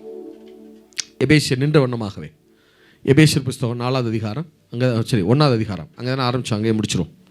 எபேசியர் 1வது அதிகாரம் 4லிருந்து 6. தமக்கு முன்பாக அன்பில் பரிசுத்தம் உள்ளவர்களும் குற்றமில்லாதவர்களுமாய் இருப்பதற்கு உலக தோற்றத்திற்கு முன்னே கிறிஸ்துவுக்குள் நம்மை தெரிந்து கொண்டபடியே பிரியமானவருக்குள் தாம் நமக்கு தந்தருளின தம்முடைய கிருபையின் மகிமைக்கு புகழ்ச்சியாக தம்முடைய தயவுள்ள சித்தத்தின்படியே இயேசு கிறிஸ்து மூலமாய் தமக்கு சுவிகார புத்திரராகும்படிக்கு முன்குறித்தார். இப்போ என்னை கவனிங்க, என்னை பாருங்க, என்னை பாருங்க. நான் இதை ஆம்பிளிஃபை பண்ணி சொல்கிறேன் உங்களுக்கு. நான் முன்னாடியே சொன்னேன், ஆண்டவருக்கு ஒரு பிளானு. என்ன பிளானு? அன்பில் பரிசுத்தம், நம்மளையெல்லாம் எப்படி நிறுத்தணும் அவருக்கு முன்னாடி? அன்பில் பரிசுத்தம் உள்ளவர்களும் குற்றம் இல்லாத, சொல்லுங்க, அன்பில் பரிசுத்தம் உள்ளவர்களும் குற்றம் இல்லாதவர்களுமா நிறுத்தணும். இந்த பிளானை எப்போ போட்டாரு? உலக தோற்றத்திற்கு முன்னாடியே. சரி, யாரை வச்சு இந்த பிளானை போட்டாரு? குமாரனாகிய இயேசுவை வச்சு. இந்த பிளானை எதுக்காக போட்டாரு? அவர் நம்ம மேல வச்சிருக்கிற மகிமையான கிருபைக்கு புகழ்ச்சி உண்டாகத்தக்கதா. சரி, பிளான் அடிப்படையில் என்ன செஞ்சாரு? நம்ம எல்லாம் என்ன புத்திரர்களாக மாற்றி விட்டா? சத்தமா சொல்லுங்க. திரும்பி சொல்றேன், நிறுத்தி சொல்றேன், நிதானமா சொல்றேன், கவனிங்க. அவருக்கு ஒரு பிளான். அன்பில் நம்ம எல்லாம் எப்படி நிறுத்தணும்? அன்பில் பரிசுத்தம் உள்ளவர்களுக்கு குற்றம் இல்லாதவர்களாக நிறுத்தணும். நான் இது ஆம்பிளிஃபை இப்படி சொல்றேன். முதல் 4வது வசனத்தையும் 6வது வசனத்தையும் கனெக்ட் பண்றேன், ஆம்பிளிஃபை பண்ணி சொல்றேன். அவருக்கு ஒரு பிளான் என்ன? நம்ம எல்லாம் அன்பில் பரிசுத்தம் உள்ளவர்களும் குற்றம் இல்லாதவர்களாக நிறுத்தணும். சரி, அதுக்கு அவர் என்ன செஞ்சாரு? நம்ம எல்லாம் சுவிகார பிள்ளைகளாக்கிட்டார். சொல்லுங்க, என்ன பிள்ளைகளாக்கிட்டாரு? திரும்பி சொல்றேன், அன்பில் பரிசுத்தம் உள்ளவர்களும் குற்றம் இல்லாதவர்களாக நிறுத்துறதுக்காக என்ன பிள்ளைகளாக்கிட்டாரு? இப்போ எப்படி கேட்குறேன், சுவிகார பிள்ளைகள் ஆக்குனது எதுக்கு? அவருக்கு முன்னாடி எப்படி நிறுத்தணும்னு? அன்பில் பரிசுத்தம் உள்ளவர்களும் குற்றம் இல்லாத நிறுத்துறதுக்காக, இல்லையா? சரி, சுவிகார பிள்ளைகள் ஆக்கினார்ல. இந்த பிளானை எப்போ போட்டாரு? உலக தோற்றத்துக்கு முன்னாடி. யாரை வச்சு? இயேசுவை வைத்து. எதுக்காக? அவர் நம்ம மேலே வச்சிருக்க அந்த மகிமையான கிருபைக்கு, அந்த பேரன்புக்கு புகழ்ச்சி வர. அவர் இப்படி செஞ்சாரேன்னு நினச்சி நம்ம புகழணுமா? இப்படி பண்ணாரே எனக்கு அப்படின்னு. அதுக்காக நான் திருப்பி சொல்கிறேன், அன்பில் பரிசுத்தம் உள்ளவர்களும் குற்றம் இல்லாதவர்களாக நிறுத்துறதுக்காக நம்மை அவருடைய என்ன பிள்ளைகள் ஆக்கிட்டாரு? சத்தமாக சொல்லுங்க, சத்தமாக சொல்லுங்க. இப்போ கவனிங்களேன், நீங்கள் அவருடைய பிள்ளைகள்ங்கிற அறிவு வந்தால் தான் நீங்கள் அன்பில் பரிசுத்தம் உள்ளவர்களும் குற்றம் இல்லாதவர்களுமாய் வாழவே முடியும். நீங்கள் அன்பில் பரிசுத்தமும் குற்றமில்லாதவர்களுமாய் வாழ்ந்து நீங்கள் பிள்ளைகளாகல, பிள்ளைகளாக இருக்கிறோங்கிற அறிவு வந்தால் தான் நீங்கள் பரிசுத்தமாகவே வாழவே முடியும். அவங்களுக்கு புரிய முடியாது சொல்லட்டா? உங்கள் பிள்ளை கக்கா போயிடுச்சு, என்ன செய்வீங்க? ஏன் கழுவுறீங்க? காலையில் தானே போனேன், கழுவி விட்டனா இல்லையா? அதுக்குள்ளே என்ன ஓடு பக்கத்து வீட்டுக்கு, இனிமேல் இந்த பக்கம் வந்த அப்படியா சொல்கிறீங்க? ஏன் கழுவுறீங்க? சரி, நான் இப்படி கேட்குறேன். 2 பிள்ளைங்க விளையாடிட்டு இருக்கு. ஒன்று உங்கள் பிள்ளை, ஒன்று பக்கத்து வீட்டு பிள்ளை. 2 கக்கா போயிடுச்சு. இப்போ எதை கழுவுவீங்க? சொல்லுங்க. உங்கள் பிள்ளையா? ஏன் உங்கள் பிள்ளைய மட்டும் கழுவுறீங்க? சொல்லுங்க, ஏன் உங்கள் பிள்ளைய கழுவுறீங்க? கரெக்டாக சொல்ல மாட்டேங்கிறீங்க. ஏன் உங்கள் பிள்ளைய முதல்ல கழுவுறீங்க? அதை சொல்லுங்க. சத்தமா?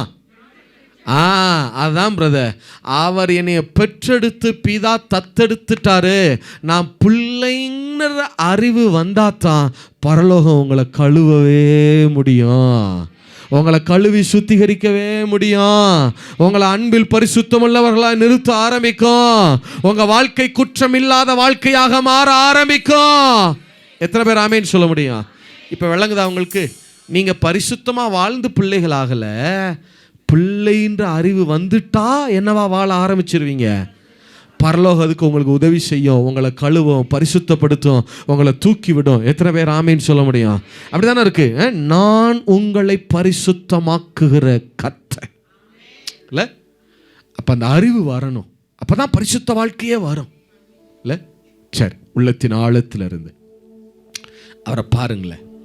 அப்பா பிதாவே அன்பான தேவா, ஒரு கரத்தை உங்க மார்பில் வைங்க, ஒரு கரத்தை அவரை நோக்கி உயர்த்தி சொல்லுங்க. உள்ளத்தின் ஆழத்திலிருந்து சொல்லுங்க பார்க்கலாம். அப்பான்னு கூப்பிடுங்க பார்க்கலாம், அப்பான்னு கூப்பிடுங்க பார்க்கலாம். அப்பான்னு சொல்லுங்க, அப்பான்னு சொல்லுங்க. எஸ், அப்பான்னு சொல்லுங்க உள்ளத்தின் ஆழத்திலிருந்து. எஸ்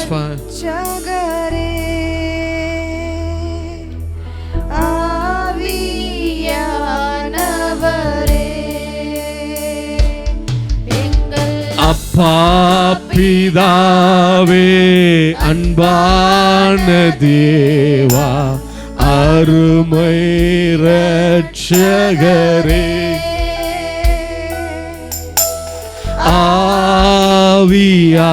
ஆவியானவரே. உள்ளத்தின் ஆழத்திலிருந்து மீண்டும் ஒரு விசை.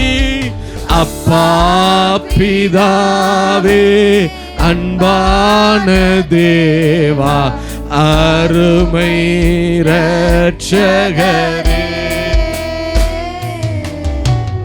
ஆவியானவரே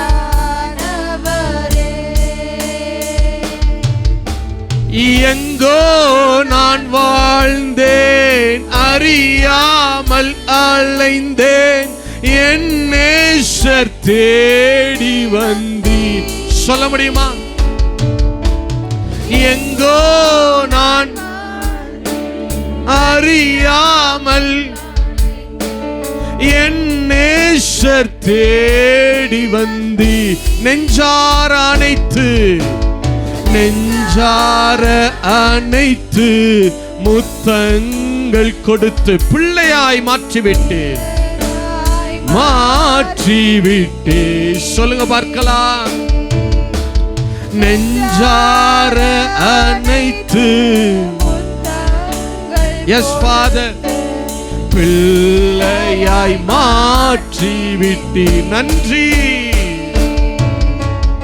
நன்றி உமக்கு நன்றி அப்பா, நன்றி உமக்கு நன்றி அப்பா பிதாவே, அப்பா பிதாவே.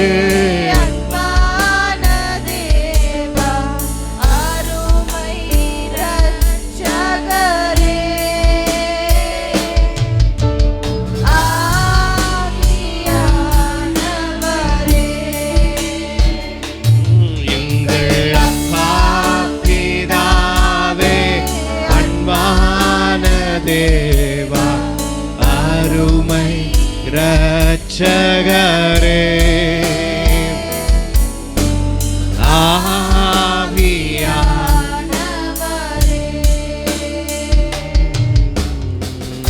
தேங்க்யூ ஜீசஸ், தேங்க்யூ அப்பா. எல்லா வாய்களை திறந்து ஆண்டவரை துதிக்கலாமா? அந்நிய பாஷைகளை பேசி ஆண்டவரை ஸ்தோத்திரம் பண்ணுங்க. அந்நிய பாஷைகளை பேசி ஆவியில தேங்க்யூ ஆண்டவரே. ராபா தோரோ ஷேகே. Thank you daddy, thank you daddy, thank you அப்பா, தேங்க்யூ அப்பா. நீங்கள் எங்கள் மேலே அன்பு கூர்ந்தபடினால, எங்களை நேசிக்கிற நல்ல அப்பாவாக இருக்கிறதுனால, எங்களை ஆண்டவரே ஆதி முதல் கொண்டு நாங்கள் பிறக்கிறதுக்கு முன்பதாகவே எங்களை தெரிந்து கொண்டு, ஆண்டவரே எங்கள் சந்திதி எங்கள் முகங்களை எல்லாத்தையும் நீங்கள் பார்த்ததுனால, எங்கள் மேலே வைத்த பேர் அன்பினால, ஓ தேங்க்யூ ஜீசஸ். இயேசு கிறிஸ்து மூலமா நாங்கள் பிறந்திருக்கிறோம் என்பதில் பிதாவாகிய அப்பா எங்களை பெற்றிருக்கிறதுனால எவ்வளவு பெரிய பாக்கியத்தை பெற்றிருக்கிறோம், எவ்வளவு பெரிய ஸ்லாக்கியத்தை, எவ்வளவு பெரிய கிருபையை பெற்றிருக்கிறோம். அதை உணர்ந்து கொண்டோம் ஆண்டவரே. Thank you Jesus, thank you Jesus. எங்களை தள்ளி வைக்கல, எங்களை தள்ளி வைக்கல, எங்களை தூரமா வைக்கல. எங்களை ஆண்டவரே அவங்களோடு கூடவே சேர்த்து கொண்டீங்க, உம்மோடு கூட எங்களை உட்கார செய்தீங்க. நன்றி ஆண்டவரே. உமக்கு பிள்ளையாய் மாறினது, உமக்கு பிள்ளையா நாங்கள் மாறிட்டோம், உங்கள் பிள்ளையா மாறிட்டோம். இனிமேல் மாறுவோம் இல்லை, ஏற்கனவே மாறிட்டோம். பிள்ளையா உமக்கு உடன் சுதந்திரவாளிகளாய் எங்களை மாற்றிக்கொண்டதுக்காக நன்றி டாடி, நன்றி டாடி, நன்றி டாடி, நன்றி டாடி, நன்றி டாடி.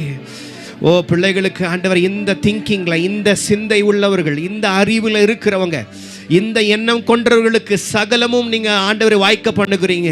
சகல அற்புதங்களும், சகல ஆசீர்வாதங்களும், சகல சுதந்திரங்களுக்கும் இவர்கள் உரியவர்களாக இருக்கிறதுக்காக நன்றி. அதை பெறப்போகிறதுக்காக நன்றி. வரக்கூடிய நாட்களில், வரக்கூடிய அன்றைய காலங்களில் ஆண்டு உங்கள் சுதந்திரத்தை இந்த பிள்ளைங்க சுதந்திரிக்க போகிறதுக்காக, உங்கள் நன்மைகளை உங்கள் பிள்ளைங்க பெற்றுக்கொள்ள போகிறதுக்காக, ஏன்னா இவங்க பிள்ளையா இருக்கிறபடினால, இவங்க பிள்ளையா இருக்கிறபடினால ஆண்டவர் எல்லாவற்றையும் சகலவற்றையும் ஆண்டவரை பெற்றுக்கொள்ள போகிறதுக்காக நன்றி. ஓ எவ்வளவு பெரிய பாக்கியம். ஓ நன்றி நன்றி நன்றி நன்றி நன்றி நன்றி நன்றி நன்றி. ஓ நன்றி ராஜா, நன்றி ராஜா. எஸ், அந்த அன்பை நினைக்கிறோம், அந்த அன்பை நினைக்கிறோம். ஓ அந்த அன்பை நினைக்கிறோம். நீ எவ்வளவு நல்லவர், எவ்வளவு நல்லவர், எவ்வளவு நல்லவர். அடிமைகளா இல்லை ஆண்டவரே, உமக்கு பிள்ளைகளா எங்களை மாத்திட்டீங்க. எதற்கும் நாங்கள் அடிமையா இல்லை, உமக்கு நாங்கள் பிள்ளையா மாறிட்டோம். Yes yes yes, thank you daddy.